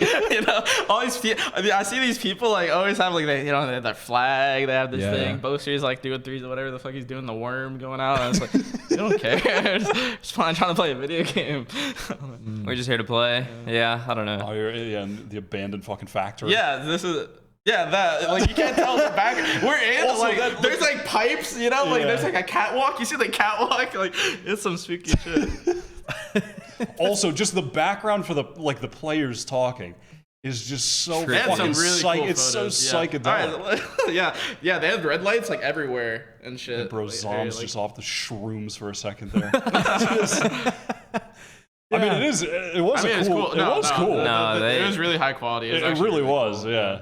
Yeah, they did an excellent job with it. And I mean, the viewership was insane as well. I don't know whether you guys were even thinking about that kind of stuff because you got totally different focuses. I think I was told, I think Kez told me, our manager told me, when we went to smoke, in between maps, he's like, it broke like 1 million views or something. Really? I was like, what? Wait, I was like, who told you? Our manager. Oh, right. Because he's in like the coaching slot. I guess like I don't know. He's like the coaching slot is like right next to like the people that are actually like running the thing. Right. So like maybe he heard it through them. Because I don't think he actually knows. And I was like, wait, what? Wait, 1 million? Like that's a lot for like the first event. Does that change anything for you guys? I mean, I assume that you had already come into Valorant, intended to win, and knowing that it was Riot backed, and knowing that it was going to be a big game. Do you have any thoughts about the future of it? Does news like that move the needle for you at all? I mean, it's awesome. Like, I was still a risk like that we took, switching games, like especially as early as we did. Like most of us got signed during the closed beta. Like, we didn't know what the future's gonna look like. I played in Cisco majors with 1 million viewers, and like that was a huge deal. Like that was like an established game, and like where like Valorant was like really hyped at the beginning, and then it was kind of like steadily growing through the Ignition series and stuff, and First Strike, and then I think the start of this year is like Masters 1, and now Masters 2 is like exponential growth. And I don't know, it's just like cool to see that like we invested so much time in like obviously switching this game, but like getting really good, and that like now like there's lots of fans, and it's like crazier than anything we expected. Have you thought at all about live events returning? I mean, in terms of, okay, this was a live event, don't get me wrong. You were there in person, you weren't just holograms. but a crowd. Because that does make a difference, right? If you're playing, it makes a difference to me when I'm casting there at the event. That has got to change things. Are you excited about that? Are you looking forward to it? Is it even in your mind? I mean, I hope Berlin champions are. I mean, I don't think there's a competitor out there that's like, I don't want crowds. Like, I feel like that's kind of. I feel like I kind of play for a crowd. Yeah, I feel like that's like a big reason why LANs are so exciting, is for like the crowd, meeting people. Obviously, like you make a big play, you get the energy from the crowd. People play off that. I feel like I'm like an emotional person. Like we're standing up after we win rounds. I feel like that with the crowd is like almost like exponential, like insanely better. It's like people. So we were winning tournaments in like our apartments, and you win, you cheer on TeamSpeak, then you get up and you're like, okay, now you're in your apartment, like just eat some McDonald's or something. So like being in a studio setting, it's like we're cheering and it's us, and it feels real, definitely, like being in person. But I think what the crowd is when like it really comes together, and you're like, like it's not just your phone blowing up, like you see like the reaction, you see everything, and it's. Do you did you get like a weird feel from doing it with nobody there? Is it because that is almost like going back to really old ESEA lands when they had them in hotels and stuff. In the and hotel it's- bar. I played in those. Yeah. yeah, You and it's played- only. So- I mean, that's so what did I. TF2 was as well. That's what Yeah, Wyatt was yeah. playing. Yeah. Yeah, Yeah, the old the DoubleTree in Dallas. DoubleTree, ECA yeah, lands. yeah, Yeah. Yep. That's so funny. Was it like rewinding time to that, or was the production value so much bigger that it didn't feel like that anymore? It just felt like a real event, but without a crowd. No, it felt like a real event without a crowd. The production, everything, the way they handled the tournament, was super professional. Like they obviously knew what they're doing, and it felt like a legitimate event in like a studio. Because like we played events in studios and stuff in CS2 without a crowd. It was just like high production. E-League, right, and stuff. Yeah. And it felt like one of those more so than like the DoubleTree Hilton Sure. ballroom where people are literally vaping right behind you while you play. Like like the vape smokes on you. Are like, what are you doing? Like I'm playing a professional game. And like casual conversations really loud behind you while you're playing. Yeah. I mean, we did have like a little crowd. It was like all the production crew. They were clapping for us. really? That's what the clapping was at the end. It was wasn't like it was fake. like 50 people. Oh, right. No, it Oh, wasn't really? like yeah. Oh, it just looked like a big ass there's empty room. Dude, Riot had a lot of people right there off was the a top lot of stage. stuff. It was a lot of people. Like obviously, it was held in the Olympic, like an Olympic studio, right behind. So like there's the stage, and right where we did vetoes, there's like a giant track. Oh, really? All inside. Huh, Yeah, I it had was no a idea what giant. I mean, it looked thing. like you guys were in a fucking Yeah. hangar. It was. It massive. looked huge. No, it was, yeah. yeah, it was huge. So like everybody from production, I think like obviously there's still people like Yeah. doing the event, but there's a lot of people like outside the stage. On the stream when we lifted the trophy and like people were clapping and stuff, it might seem like on stream it was like fake, Right. but there was actually a Probably, ton of yeah. staff there. Right, That was right, the yeah. noise. Yeah. Yeah. The So- yeah, I mean, events like this are just insane as well. Oh, is he crying? I didn't see I, that. I mean, Oh, I that's don't sad. think. I think it was emotional. I don't think it was like, caught up. But I mean, yeah. obviously, Those are crying. they also Sorry, had brother. incredibly close games in that final. I wanted to just hone in a little bit on that final as well, because I think you said something like it was the hardest you'd been pushed or something in a Yeah. match, or it was the most tense match you played. I can't exactly remember your words, but from the outside, a lot of people will just look at this and be like, "Well, it was a 3-0. What the fuck are you talking about? It was easy." Yeah, no, I mean, obviously 3-0 is like, people think like, oh, we watched them, but no, that was the most stressful game I played. Right. Like the back and forth Give it on a couple months where that was the easiest 3-0 of my life. the back and The forth easiest 3-0 on final of my split life. to go OT and then bind yeah. especially. It was just, and Haven letting him back in it. That game gave me a headache. It was way too close. It was, I think, the most intense game we played for sure. There was some magic bringing out the OT rounds and stuff. You must have been surprised being even taken to OT on split, right? Yeah. Oh, I thought we were gonna shit on. Yeah. Well, that veto, I didn't know we were gonna pick split because we had no advantage. I didn't like the format. We had no advantage from upper bracket. Yeah. And apparently, they So thought. dumb. The Lagoon advantage. Yeah, we had the Lagoon advantage. advantage. But like the thing is, me personally, and I'll say it, for everybody, I feel like if I was Fnatic, I would have loved to go into that final after playing 2 games yesterday. Right. Just because you're so warm, you know everything's like working. You get like everybody.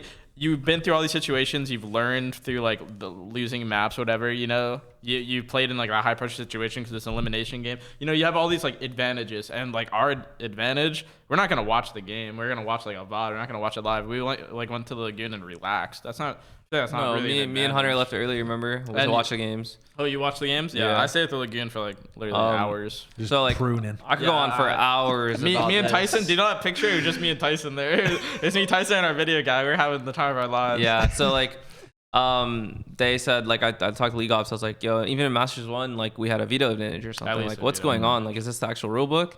He's like, yeah, they think that you not having to play 2 matches is an advantage enough.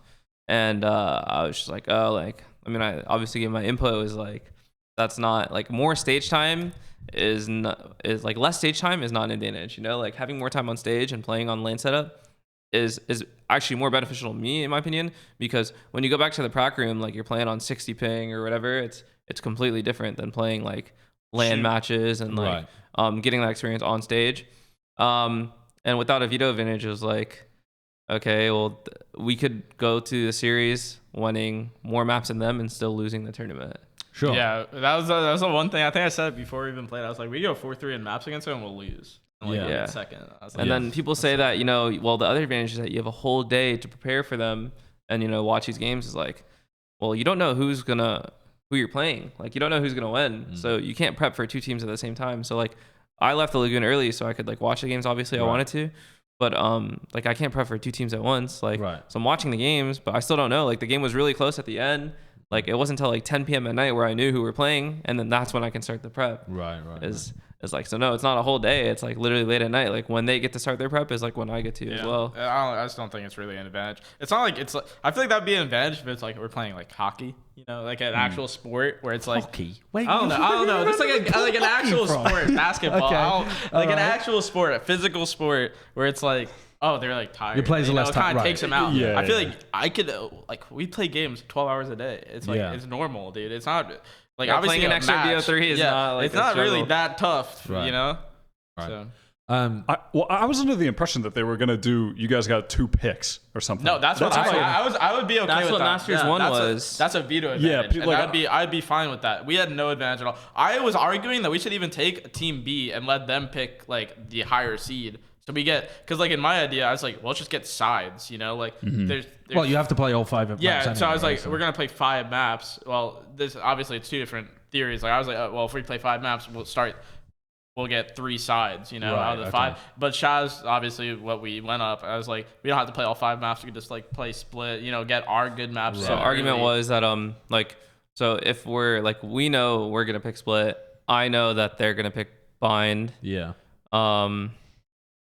What's it called? And so the argument was that like for the last 2 maps is like, do we really want to leave it? Like if we let them be team B, or if we're team B, then the last 2 maps are gonna end up being Icebox and Haven and then Icebox, which are like the 2 known quantities that we already beat them on. Right. So why would we let the unknowns of like split? We don't know how it's gonna go. Bind, we don't know how it's gonna go. And then Ascent. Like why would we let those first 3 maps? Like that's a situation where like those are 3 unknowns, and like I didn't want to get 3-0'd too. Sure. Like playing 3 maps that we don't know how they're gonna go yet. Yeah. If that makes sense. So that's Yeah, that makes sense. I assume in the future that when Breeze is added and potentially a 7th map as well, because you need a 7-map pool eventually, at minimum, then there will be proper veto advantages in the finals at a minimum. Well, You- I just you don't can't think do it any other way. think there's ever gonna be a bracket with double limp. I don't know. I feel like that'll just fall out. I feel like there'll be groups at a certain point, especially on LAN. Like, I think I don't think they wanted this kind of. Like, Do you enjoy it? Did you like playing? Like, I mean, obviously it didn't make any difference for you, but do you like the idea of playing double elimination? No. I prefer. I like groups. Yeah. I like groups into a single limb like quarter bracket. I like. like that. you can Like have a the- bad day and you like- can bounce back. Like Right. I like double. I mean, limb. I just like as a spectator. Like, obviously, I watch games other than just playing. I feel like I like when everything's on the line. I don't like watching upper bracket. Like if I watch a game, I don't really even watch upper bracket. I watch the lower bracket because that's like when it matters, you know. Right. Sure. So you're talking about like the groups that have the lower bracket, like Yeah, you can 14 do groups with GSR. the- you the can do GSR groups or yeah. round robin groups into a bracket. I think are Yeah, good. that's Yeah. another very popular format. Yeah, but Would I mean, be- you guys have benefited from double elimination. we domestically a lot. Yeah. lot. Yeah. Yeah. If there were no double limb, like we wouldn't be here. Well, I think. Masters 1. Well, Masters 1, we didn't. It would need be the lower- Andbox And winning. Masters 1, Masters 2. Iceland. The actual events, we don't need any lower brackets. Nah. The the online open qualifiers, yeah, give me a triple bracket. I don't Yeah. need, you know, like, fuck. Give me something. I wanted to ask you guys a question, like coming out of this finals as well, and how close it was, etc. Where do you guys think the teams from Masters would place if they were playing in North America? You know, not all of them are going to be. A lot of people assume, you know, it's the best teams from all regions. They are the 10 best teams in the world, but I don't think that's the case. No. They end up getting tiered down into different segments. So when you're thinking about teams that would be extremely competitive in North America domestically, who are the kind of people that you're thinking of, like as being top teams compared to North American teams? Well, I I think think New Turn would do good. And I think New Turn would do really good. Actually, Fnatic would probably be good. I think Fnatic would be like just below us. I don't know about Liquid or anything. Vikings, maybe. I don't know. It's kind of hard because obviously we just like shit on these teams. Sure. It's hard for me to like be like Vikings is bad or like they're not up to our NA standard, but like they own in their region. It's like it's tough because like I feel like they might just sucked against us or like against who they play Team Liquid and lost or They lost to Team Liquid. Was Yeah. the Right. Yoru yeah. adventure. So like they did play 2 tough teams, and obviously it's like if they got more practice, you know, I feel like they might be better. Maybe that's what happens in Brazil. It's like they play against these teams and they do better the more they play against, you know, Right. the teams. That's why it kind of bring us back that argument that's like are these NA teams better than like these EU teams that like we played and like they took maps off of us? Like no, they just played against us a lot more. So it's like obviously the more they play against us, they're gonna take maps. They're gonna take series against us. It's like Why did New Turn come to mind first for both of you? it's just the way their play style, just the slow, methodical trap plays. Like, it just counters a lot of NA teams. Like when we scrimmed versus them, I don't know. It left a good impression. Like we would fall into that trap if we didn't do a ton of prep. Yeah, if we didn't hard prep against them, obviously if like the stakes were lower, you know, and we didn't have to like hard read everything they did and like have a really obviously it's like. I also I don't trust the way that a lot of NA teams play to succeed versus New Turn, if that makes sense. They will fall into the traps. So the way these teams play, like this like contact and a lot of stuff like that a lot of these NA teams play. I just think our play style kind of counters New Turns, but I feel like against almost every other like NA team, they would do really well. Like they played Fnatic really close too, right? Fnatic's a tough team. Yeah, they did. I mean, they got blasted on one of the maps, I think, but then they won a map against Fnatic, and the last one ended up being pretty close. I mean, they did beat V1. So. Yes, I mean that was a crazy game. Yeah, that was actually an unreal game. I think V1 lost that game. Yeah. The thing was, I did not want to play V1. I'm happy they lost that game. I remember I was saying the whole time. I think V1 was the only team. Them and Fnatic were the only teams I was like kind of scared that they might actually beat us. Was V1 and them. Is that just V1 purely because of regional matchups? It's because they knew how we played, and so, I mean we beat them twice before already. I think what was it, upper bracket something, and then the grand finals. Just be confident against us. Just regional matchups are always the worst in any sport. It feels like. What do you think about version 1's performance of the LAN? They had a stand-in coming into this. I really thought that they would be a very poor team because I thought that Whippy had been a large part of why they were successful. He seemed to add a lot of firepower to them. He was playing the Viper that was so integral to their style, and they completely proved me wrong because their performance in this was as good, if not better, than what they'd shown domestically. I just think Jammies did really well. I think Jamie is actually shoes to fill. I think he was like one of their best players. I think Effie's had a really good event. I think Jordan had a really good event. Penny had. I think all of them. I think all of them played. I so just down the whole every single player. Well, the thing was, I'm like trying to go through the rounds. I remember like I think Zelsis threw this game because like he kept using Killjoy utility, and I told him. I remember I went back to the hotel. I was like, bro, you fucking suck with your utility. After they lost, bro, you threw that shit. No, was it Liquid? I don't know. Whoever they. I think it was Liquid. They lost split against Liquid, they lost split 16-14 yes, or 14-16. Against Liquid, right? No, I said after to Liquid. I was like, dude, because there's a lot of rounds. There's a round that B Heaven, he put like an alarm bot and he died. Remember on A Heaven, he running sprayed him, the brimstone. And all these things. Yeah, and all these things. I was like, dude, you need to stop died like your 5 times putting his utility. So it wasn't after they got eliminated. That would Yeah, that would have been actually brilliant. Yeah, you're just chilling in the lagoon like, yo, you suck. Yes. No, I think he played a great event other than obviously. V1 should be proud of their performance, I think. Yeah. Especially Jamie's. I think that as a stand-in, like he had big shoes to fill, and I was really impressed. Do you feel confident that they're going to stay as the second best team in North America, or is that too much to ask of them?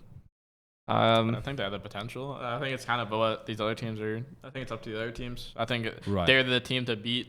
For obviously we are, but like you know, if they want to like a stepping stone kind of deal, like you want to like focus on trying to beat version 1 and getting like the envies of the world, the 100 Thieves of the world. I think they earned their spot to be in Iceland for sure, and like they proved that like they deserve to be there. But also like I think that if the other NA teams start adjusting and like really stop being stubborn about their comps, that they're gonna catch up.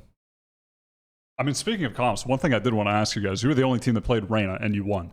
I mean, not that there's necessarily a one-to-one correlation, but there's something to be said about that. No one else played it. If you have a Tyson on your team, you I mean, is it just the TenZ factor? It's a Reyna. Your whole kit is dependent on getting kills. Yeah. So it's like you need somebody that is God-given genetic talent to like run that character. I'm not. Christ sent TenZ to Sentinels to win Iceland. So it's like at the end of the day, we were always like on Icebox. We wanted him to run Raze, and I think we scrimmed with it, but like it wasn't the same. You did. He played Raze. He has this thing where obviously we don't have enough time, but he plays agents like he's Reyna or like he's Jett, and it's like. Well, you can't play Raze like you're Reyna, so it's like, fuck it. We played one scrim with him on Raze on Icebox, and like he was playing A with me, and like, the whole intention was, save your utility. Like we can let them flood into the site a bit, you know, nade to delay. Like the meta you're talking about, pretty much that everyone's doing. Right. And then he was like just taking duels on belt, getting close to the rays and trying to satchel away and just dying. I was like, get back on Reyna, dude. Like, I mean, Reyna's not a bad agent. On Icebox, I think she's one of the best. Yeah, like, her dismiss is so busted. There's so many like there's so many ways to get corners. away. There's so many corners to hide in and get like a kill. And you can get a kill, and her flash actually, like, there's all this open space. Like your flash can flush out an Opper. Yeah. They have to take a shot on the I wanted flash. to talk about the flashes a little bit, actually, because it seemed like, especially on Bind that I was looking at, you guys had some really creative uses of the Leah too. You guys were like in hookah with TenZ stuffed up against a wall like this, just looking at a wall, throwing his Leahs through it towards Octagon. Is that the kind of stuff that was that like a thing that you had gone through to try and get max value out of it, or is that just randomly he just decided to throw? That's just him through like repetitions of scrimming and stuff, but that's really just on him, and he just started like doing it. Right. Okay, that works. Yeah. Yeah, no, it works. I don't think any teams really like break down like utility usage like that at that level. You know, it's like, because I think it's like, yeah, obviously there are some of the situations. European teams really do. Like, I think they have like big site execs. That they really, where it's like yeah. if they're fighting Octagon or they're fighting our long B guys, you're flashing this or running out type of thing. I feel like that is like left up. I feel like having it to the individual. Obviously, I feel like it's tough because you need like smart people. You know, you can't have people that are like inexperienced or like won't take the initiative. There are people that like they might think it's like the right play, but they might not take the initiative to do it because like obviously this like split second timings that like you need to hit. You know, that flash won't be good after a second. You know, you need to do it right then. So it's like I feel like that at that, you know, when you need to like at that moment, the individual taking the initiative to do it is like the best way, at least in my head. Like we have a mix of both, like people taking initiative with their own abilities, but also like through like repetition or scrims. Like if we did a hit and then we were just really good at talking about it, like okay, ZOM's like on C or something, like he would use his suck on logs or something. He's like, okay, maybe I should just move it to backside, it's better so they can't peek. Or like we'll just talk about like, okay, maybe I should do this start instead, or okay, I'm gonna start flashing hell instead of default on the retake. We'll ask questions. We'll ask like oh, did you? I ask questions. Oh, do you think this was good? Do you think these cages were good and stuff like that? And like we'll have a discussion. Well, in scrims we'll have a discussion during like the next round. You know, like the round will be live. I'll be like, yeah, so that kid, yeah, but I like this one because it's like a boosted on top of this box and it's kind of like a one. And it's like the round will be again rush day. And it's like we're having this conversation. From just talking to some of the EU IGLs and Boaster as well, if we want to use him as an example, he gives a lot of utility to his players. He says, use this flash, use this thing, and they set up either holds or site execs, and they have different, you know, named default holds that they go through. Do you guys have that kind of approach? Do you feel like it's even useful, or do you value being more flexible in the middle of games? No, so this is something like obviously like was like I don't know, like a back and forth in CS as well with teams of mine is like, you know, really structured play versus like, you know, people having their own initiatives. I think that really structured play is good obviously because you detail things out and things are on the same page, but it becomes more about doing the script, like more about like these, like people become robots. They're trying to follow the script more so than play their round to win their round, if that makes sense. Like their goal is more so to do everything correctly than to like, you know, adjust and play their round. So obviously, like in my opinion, I think that letting people take their own initiative, not detailing everything out is better, but it requires people to understand like what their role is and like what they're expected to do, if that makes sense. Yeah. You can't just do it with any team. You can't just bring in a newbie and no. So like small things we'll talk about in detail ahead of time, or like, you know, generic things like where timings are, like where zombs would smoke or something, or like where I'm gonna dart and when, stuff like that, and like, you know, where we're gonna flash.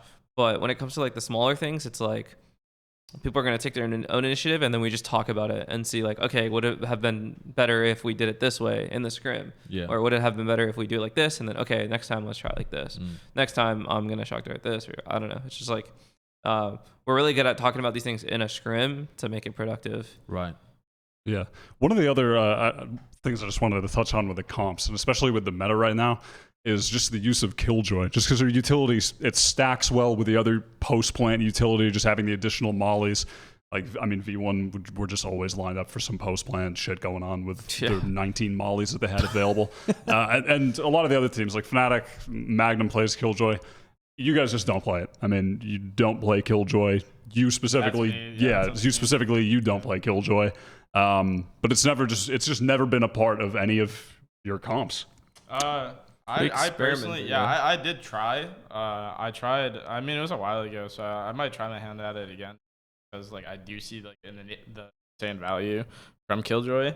So it's not like I'm just like, oh no, that character sucked. You know, I'm not being like a blind eye to it, but it's more like CT side. I think she's busted. I think she's really good, especially pair. I thought she was busted, you know, before Astra was even a thing and Viper with all these things that like pair up. But now that they are there, I think she's just like insane. But my thing was always like a T side with her. I feel like I could do nothing compared to Cypher. Like Cypher, I always have like I have double cages, like pretty much 2 smokes, a trip that I could throw aggressively, a cam that I could do aggressively, ult that if I get a pick, I get rewarded with all this info. You know, so much stuff to play off of on T side as well as CT side that like I felt so much more comfortable as Cypher just on T side that it's like I hated Killjoy when I played her. I was like, dude, I do nothing. You know, I'd do my turret, be main on Ascent, and they'd break it. And I was like, oh, that's cool. Yeah, like defaulting, like playing against a Killjoy that's trying to default be on Ascent is like so free because they just put their turret down, you just break it, and like you can bully a Killjoy.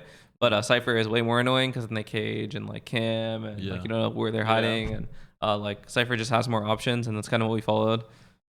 Yeah. So, but yeah, at the same time, I do feel like Killjoy is really good. But like, there's also a lot of things that like Haven. I think me on the default is like so impactful. Like I do so much on the default that like if I play Killjoy, we lose a lot, and we have to change a lot of like a winning map for us. So it's like, do I want to change my agent? That like will change a lot, especially on like T side. You know, like a cage cross, tripwire this, hold this flank, have this cam on defaults. All this stuff is really impactful. Same on split, where like I cage A every round, you know, so they don't get all the A info every round. Cam get info where they're playing. We lose all that again. So it's like all these maps that like it's usually T side that's like we lose a lot on our T side that like I just didn't view the Killjoy necessarily completely worth it just because we had, and it's only because we had the system so in place already. Right. You know. Sure. Yeah. I wanted to ask you guys about the LAN itself. Just for a moment, did the game feel different? Was there anything that specifically you thought was better or worse or would be more viable but doesn't really work as well online? What did the game feel like in a LAN setting? It's the first time ever that the game has been played on LAN. So I can speak on this. That the op felt way better. I didn't feel like I was getting Ferrari peaked like I do online. Like I felt so confident holding any angles with an op. The biggest difference that I learned though was like, you know, we're here in Texas and like we have good ping online and stuff. When we're playing in the prac rooms and we had like 60, 70 ping sometimes, like I didn't even have fun playing like ranked. Like I didn't want to play ranked because it was actually atrocious. Like it was horrible to play on that. I was losing like death matches because I couldn't even win a duel. Like the ping was so bad. I didn't realize like people like complaining, like Tyson always complained about 60 ping back home. I didn't realize how bad it actually was. And then we go to LAN. And it's like we're playing with weights online, and like it felt so good. The Rock Lee. Yeah, you could hold angles, and like people running around the corner, and you just felt pretty confident. I mean, it's the same thing with like CS2. Is like it just felt way better to hold an angle on LAN. You feel also confident. Maybe it's a mental thing, but you just feel way more confident. You're gonna win this like duel if they come around the corner. Online, you don't know if they're coming out like wide or on. Yeah. Did that change up any of the way that you were playing? Did you feel more incentivized to, instead of holding some crazy off angle like you might normally do, did you feel more comfortable holding more predictable positions, or you felt more confident just playing around utility because you weren't scared of site rushes? Did any of it actively affect the way that you played inside the game? I don't know, maybe subconsciously. I think it was more of a confidence thing. But I just felt so confident, like on Icebox running around with an op. It's just like, oh, this feels free. I feel like I didn't really play any different. Like I remember I did have like a conscious effort at the start to like, oh, let me just try these like really good angles I just thought were really good. You know, just like the angle literally is just a good angle for like the choke point. I was like, let me try it. And whenever I did that, it still like didn't really, you know, work out. Cause I do think like playing a predictable angle and then you know, the people that are rushing your site are still like gonna look at that predictable angle. I feel like that still is such an advantage on their part that like the LAN doesn't really like make it that much of a difference. Like you might get 1 and die instead of like 0 and die, you know, at that point. So like I still kind of played like very similar. If anything, I kind of felt more confident like doing an aggressive play. Like I ran through my cages a decent amount. You know, because like oh, if I catch them even a little off guard, I know my bullets will like register. You know, I've had this thing where it's like I won't like if I do an aggressive peek, it will still work out just if I catch them off guard. I don't know. Because obviously on land, people like are thinking about a lot. You know, so it's more taxing when you play. Yeah, so. like the whole aspect of the mental side of being on land seems like it was more important than the actual physical zero ping environment. Yeah. So I don't know if we played on a literal LAN server or It was. it was. Okay. Yeah, they said it was the first time It was that LAN offline. servers have been used because Yeah. they've done like IRL. So ping did fluctuate from like 5 to like 10. I think that's I guess, just the way they show it on the scoreboard. It's like different, like latency and ping are different. Yeah. Or something like that. Yeah, but I talked to him about it, and he said they were like actual LAN servers. Right. The op has also had some or like a leaked change recently in terms of its weapon price that I just wanted to run past you as well, because last time we did one of these podcasts, that was one of the things that we were talking about. You were saying that you wanted to see, I can't exactly remember what it was, but like a scope sound, but then reduce the price, and maybe something about a dash on Jett or something like that. Yeah. What do you think about the weapon price changes that got leaked? I think the op went down to 4,700. 47. Right. Yeah. Is that lower than it used to be? I can't remember what it even It was 45. Yeah, It was 45, wasn't it? Oh yeah, it was 45. It was 45. 4750 was about the op. Yeah, that's yeah. It's funny because at Iceland, when we talked to them about like the game and stuff and things we want to change, like obviously I'm biased, so I talked about the op, and zombs was like, dude, don't listen to this guy. But I was like, right now the gun is only viable on Jett. Like realistically, like you're only gonna see impact really on Jett for the most part, unless you're like on a huge lead and everyone's got 9K, then people buy ops and you'll get kills. Yeah. Realistically, you're not seeing anyone else buy ops but Jett. Like there shouldn't be a gun in the game that's only viable, like because obviously like these teams are taking a lot of dry duels and stuff, and like the way you punish it is with an op, and that's like what I talked to you about was like there's a team like Immortals that just runs up and looks for duels. Like that's how you can punish it the best way is like that you can't do this. I have an op posted on you. But yeah, I was like. The reason it is like, obviously it's so expensive that like if I'm on Sova, like I can't buy an op. Like my utility is so important. Right. Like $5,000 is a lot. Like I'm gonna prioritize my utility, and then also the accuracy delay. Like when they nerfed it, so when you strafe to peak, the delay in time to like be able to shoot an accurate shot, they increased it. And so like on Jett, you can get tagged a little bit and get the shot off and then dash away. But like on any other character, you get tagged, like you're just done for, Like the tagging's so heavy, you're gonna get traded. Like someone's gonna scale on you. Like you can't peek with the op. So I think the reduction in price is good. Obviously, like in overtime now, you can actually buy like Cloudburst and Updraft off your on Jett. But also that like hopefully like you don't have to stick with Jett to be able to punish teams that are like playing the style or like dry swinging and just taking duels. I mean, which I'm not trying to say it's like a bad thing to do, but it's not. It shouldn't be the only way you play the game. Sure. Yeah. Sure. Is Jett just in a state where she's just? I don't know. Is she too good? Do you feel? I mean, it's hard to. I feel like when you're talking about agent balance right now, and you're talking about agents that are too good or need to be tuned down, it's the thought goes towards Astra and Viper since it's so obvious at the moment. But does Jett still exist in that space, or did she ever? I think so. She always did. I mean, it feels like she always has, right? I've been begging for the ult nerf. The ult has been I've been so busted. begging for this ult to get nerfed. But it's so funny because like we've been using Jett since literally the beginning of time, and through First Strike or whatever in the beginning of the year, that people were talking about single duelist meta, and people were saying Jett is bad, and like there's all this conversation about it and teams switching off Jett.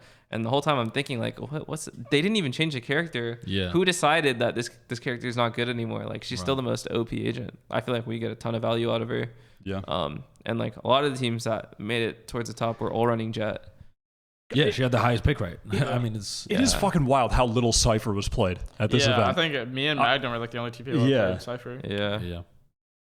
I think they should bring back the slow cages. Even Breach being so low is crazy. Bring back the slow cages. He'll be good. He'll probably still get picked less than Killjoy. He'll still be picked less than Killjoy, I promise. Yeah. Yeah, the Killjoy one surprised me too.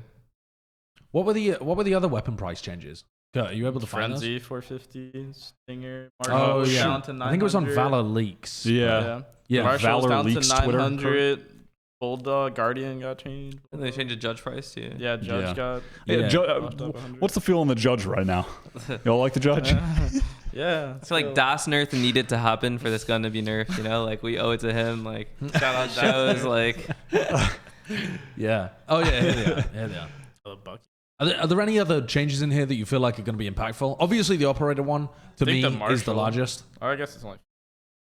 I feel like the Guardian still sucks. I like. I don't know. I feel like the 450, like only moving at 50, it really depends on like. Well, now you can buy like half armor. Yeah, I don't actually know. No, there's nothing that has 50 in the game right now. They're changing the prices but they're of gonna abilities change. probably. Yeah, that's what I'm saying. You need to see what abilities get changed because, Yeah. like, I'm sure there'll be some kind of combo. Like, you could buy a full kit with a frenzy on like some kind of agent. Sure. You know, but I don't Sure. know. Like, maybe that. I don't know what agents they'll do that too. Yeah. I wanted to These are rattle through some final topics as well before we let you go too. Have you had an opportunity to play Breeze? It's the next map that's going to be Played added in to the ranked. competitive pool. I know that you guys have been busy recently, but have you tried your hand at it? Looked at any theory crafting stuff? We've just played on it unranked because we're on a little bit of a break since we got back. We played a ton of games this year. But I think that like people kind of have in mind like the agents they want to play, Right. but we haven't really like dived deep into it. Like outside of playing ranked and like watching streams of people playing it, I don't think anyone's figured the map out necessarily yet. Sure. I'm still conflicted on how I feel about it. Why is that? The A bomb side just feels so weird. Okay. Like the meta right now seems to be like Viper Wall and then like Sky flashes in or Sova droning to clear and then people are just playing this post plan again. I don't want another map that's just this post plan on a bomb site. Right. Like, Yeah. Yeah. Is that the map or is that the meta that you think has a more? I think the heavy map effect? enables it too. Like Icebox, like you're better off playing post plan on B site, actually taking deep site control because you're going into like 10 different angles of rotate. Sure. So like the map enables that. Same with A site on Breeze is like there's nowhere to play a post plan. Yeah. There's literally just 2 pyramids and that's it. Yeah. Otherwise, you have to push into their spawn until all the rotates and double doors and spawn and it's like all this open space. There's nowhere to play a post plant. So you're forced to play like the Molly post plant meta. But It feels like a lot of the Valorant maps are set up with one long corridor that leads to a big, wide open space. And so people just end up lobbing utility and spamming down a long corridor. There's a lot of maps that are set up like that. I mean, like Haven C. Yeah. And it's like you get the bomb down. Like well. where are you supposed to play? Yeah. It's like awkward angles Yeah. around the pyramid. It's like weird movements because you're clipping the walls. That cubby is like you're exposed to spawn. You can't play the triple box. It's completely spammable. Yeah. There's nowhere to go. You said you had mixed feelings on it though. Are you? Is there some portion of it that's like looking forward to just seeing how it plays at the pro level? Yeah, Or I mean, I think mid is weird. I think we'll be good on it. Like the way we play the game, like I think we'll be good on it. Also, I think Jett is also powerful on it. So Yeah. Another Seems icebox. reasonable. another icebox for me. Performance. So- Okay. I like the idea of that. I mean, like have the they idea. said what the hell they're going to do with? How are they going to do pick bans for this? Ah, What are they doing? I mean, Nobody knows. Might be a randomized map for their Yeah, third map will be random. I'm gonna lose the- it. the- I played a spinning the CSGO. One of wheel. the CSGO majors was like that. It was like Really? and then the third map was randomized. It was so bad. Oh my word! It was like Wow. Katowice 2015 or something, a long time ago. I mean, exactly. That should stay in 2015. Like, don't. Yeah, the fact was that that shit horrible. It was still horrible. happens is outrageous. But They did it for here we Korean go. First Strike, I think it was, where Yeah. they randomized the final map, but it could be one of them that had already been played. What? And so Yes, there were games where like game 1, a team like Vision Strikers 13-0'd someone on Haven, Yeah. and then map 3 was Haven again. yeah, and it's just Welcome GG. back. Oh, Look, did you find it? Bind Bind was was bind. bind. Oh yeah, it was blind. And then they play it again. It's fucking How I mean, stupid. absolutely brutal. Yeah, this What was a for horrible First Strike idea. as well. I mean, that is absolutely crazy. I mean, they're not going to do that.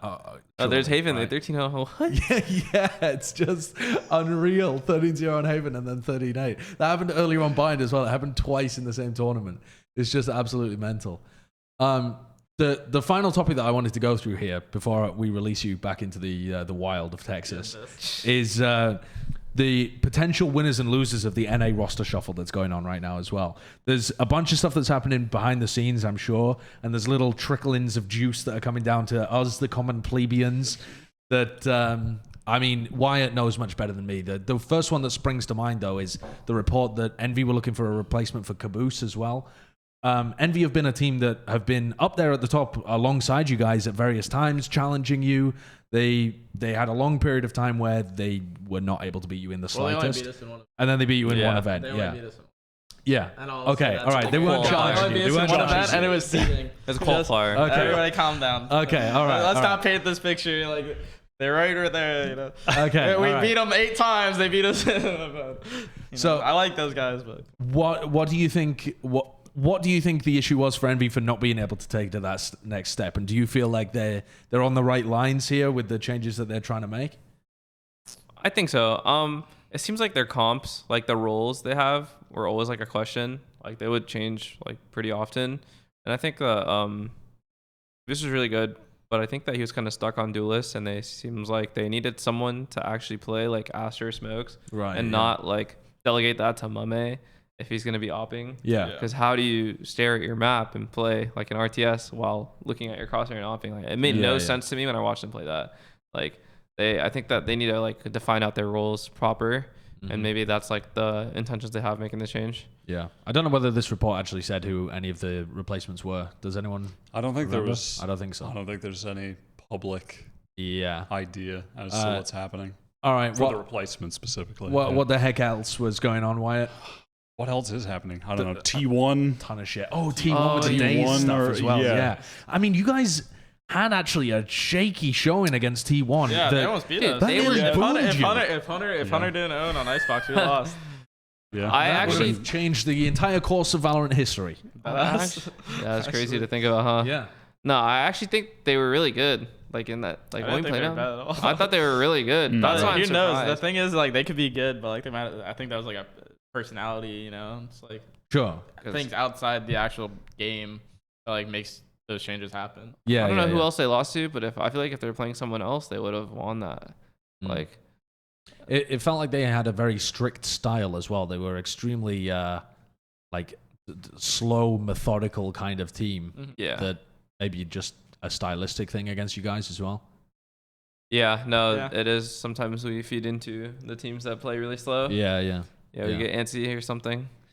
Also, yeah, that team's really slow. Especially we have like a signature term for Curry because they picked him up and he just sits and spawn the whole round in Yeah. the Icebox.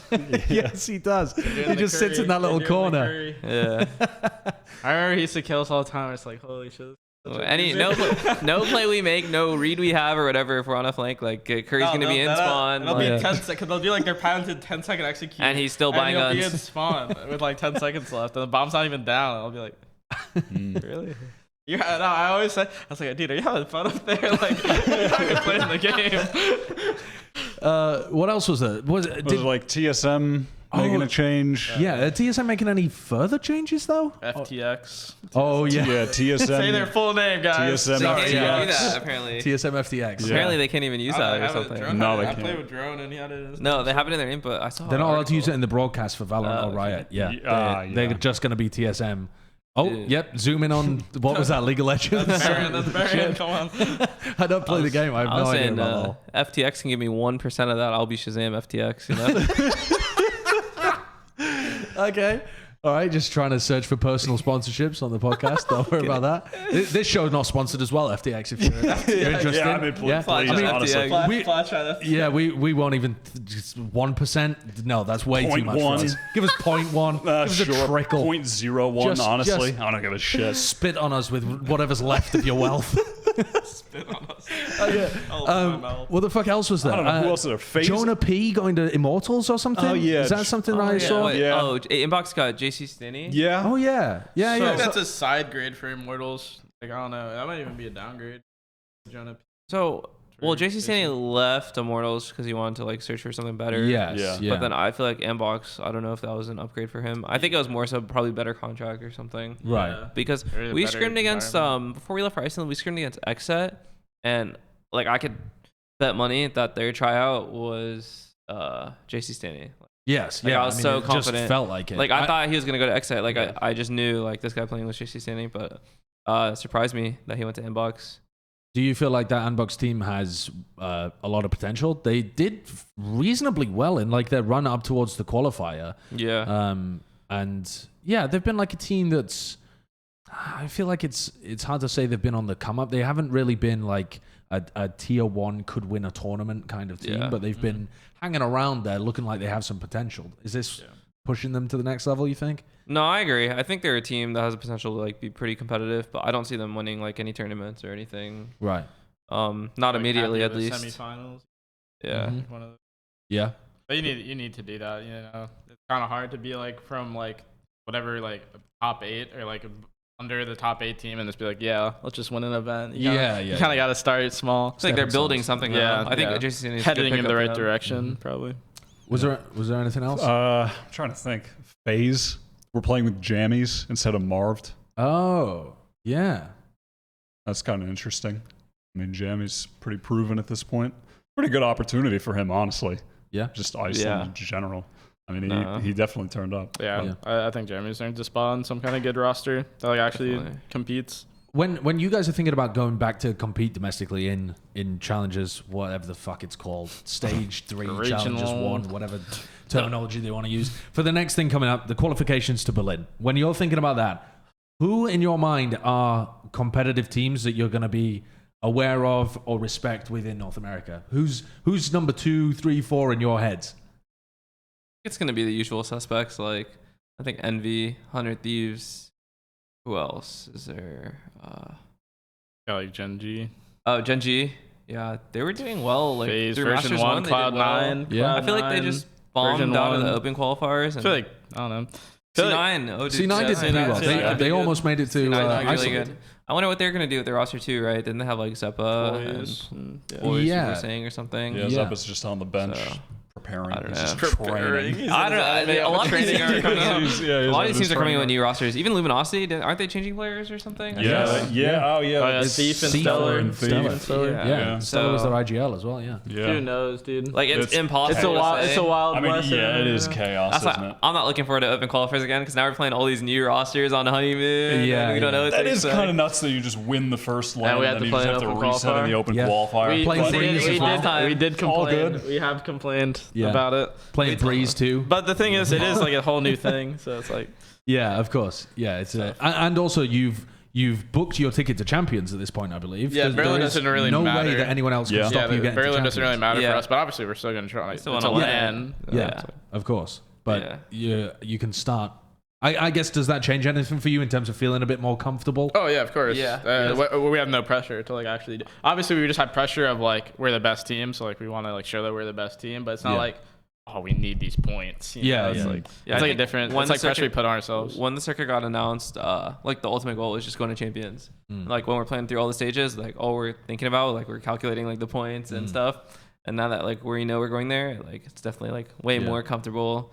Like, but obviously, yeah, I don't want to lose another open qualifier or anything. Or Yeah. people. I think the team that wins Masters 3 gets another slot for their region Yeah. as well. So in Yeah. theory, you're also fighting for North America as Yeah. the region, because if you got that, you would auto qualify and there would still be 2 slots available for NA. That's how you get 1% No, of they gotta earn FTX. it. They gotta That's how earn you get it. Get earn Wardell that. that slot. Before the finals, I'll be like, how much, guys? The fourth place. How much for me to win this? Yep. You know, Just hit them all on This is gonna be FTX. awesome. That would be hilarious. You know, like, how Cash much for app. me to win this one? How much That's you how, got? that's how he's you pay watching, Cloud9 like- back. That's how you pay Cloud9 back for TenZ. It's gonna give us our millions. They're banking on the fact that you're going to win Berlin and book an extra spot for them to get in as well as version 1 next time. Yeah, it's weird though in North America there doesn't seem to be an attempt at making a super team to challenge you. In Europe right now there are a bunch of teams that are trying. I don't know whether they're going to succeed, but they are trying to make super teams to be able to be easily the best team in EU and challenge you guys when it comes to Berlin. I don't know whether they're going to succeed, but it's at least an interesting idea that they've got. Some of these teams that have no points or have enough slots to be able to shuffle around. It doesn't seem like people have maybe the contract freedom or something within North America or the desire to splash that amount of money that are willing to try and do something like that. Is that interesting at all to you guys? Seeing some kind of super team arise and having that rivalry, that challenge again that maybe you once had way back when with TSM. yeah, no, I'm surprised. I expected way more roster changes to be happening. Yeah. Honestly, way more. And who knows? Maybe there are like behind the scenes or something that I don't know about. But like I expected a lot of teams to be changing and like trying to build these teams. Like I expected, probably honestly, I thought 100 Thieves was gonna make a roster change again. Sure. Yeah, but who knows? Yeah. Yeah. They might be keeping their cards close to their chest. Yeah. All right. Well, we have kept you for a long, long time, but I appreciate talking to you. It's been a fantastic conversation. Did you have any final topics for them to discuss or anything? No, I'm all good. Yeah. I just appreciate you coming by. Thank you very much, and good luck on the Berlin journey as well. Thank We'll you. be watching with much anticipation. Also, With that dapr ad. Fuck. It's clean. when did you just get got that? it like a week ago, not even really? a couple days ago. Were you not verified or something? No, I had verified. I had to get that CS cut out. I need like 100K followers. Won the event, got 100K. Not bad. Got Easy it. Wait, you peasy. needed 100K to get it changed? To four letters. Oh. Because apparently you can't just do that. There's some crazy behind the scenes shit. I didn't realize still- that that's the way that shit worked. You got contacts on the inside. Actually, one final question for you guys about contacts on the inside. You've mentioned kind of allusions throughout this podcast about talking to the developers. I know that this is something that almost never happened in CS. People losing their shit about going to events, talking to Valve. It's like a brick wall. It feels like nothing goes through. What can you tell us anything about the communication pathway for being a top player to talk to developers and seeing that maybe be actioned upon? Yeah, in contrast, like CS at the majors, the devs would be there and like you could talk to them, but it was like usually the after party and people were drunk and nothing serious is being spoken. But no, we had a scheduled time to meet with the head of like the esports and stuff, and then he was he had his laptop and he was writing down everything we said to like give to the devs or whatever, and like we went through like it was step by step. We went through like the tournament, the structure of the league, the year so far, anything like, you know, about even like stuff that they could like help us with or anything like with competing and stuff. Even after competing, they wanted to address that. What, like transitions into other roles and stuff? Oh, that's and crazy. yeah, That's they a foresight. Yeah, and no, they are looking for the future. No, it was, they made that pretty clear to us that like this is like a long-term thing. No, it was really cool that they wanted our input in so many different things, and then the game itself specifically, just everything about the game. Like we went through like economy, like, you know, obviously I talked about the Op and Astra and Viper and Jett and just everything we had, and like he wrote it down, and like, you know, he's the relevant people get the right information from us, and so it's just cool that it felt like that they like genuinely wanted to know what we had to say. Yeah. That is really sick. Yeah. That's that gives you a lot of confidence, I think, in like being valued as a player and taking that feedback and knowing that it'll be actioned upon, at least in some sense. All right. Well, that's a sick little note to end on as well. Thanks for tuning into episode something. I can't even remember what the number was now. 49. 49. Wasn't it 49? You made that up and said it out loud? 42. 40 something. 43. 40 something. 44. Dapr will learn to count, and we'll go through all of that stuff.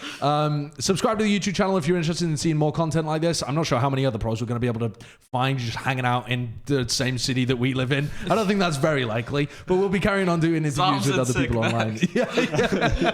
Just keep rotating different members of Sentinels on.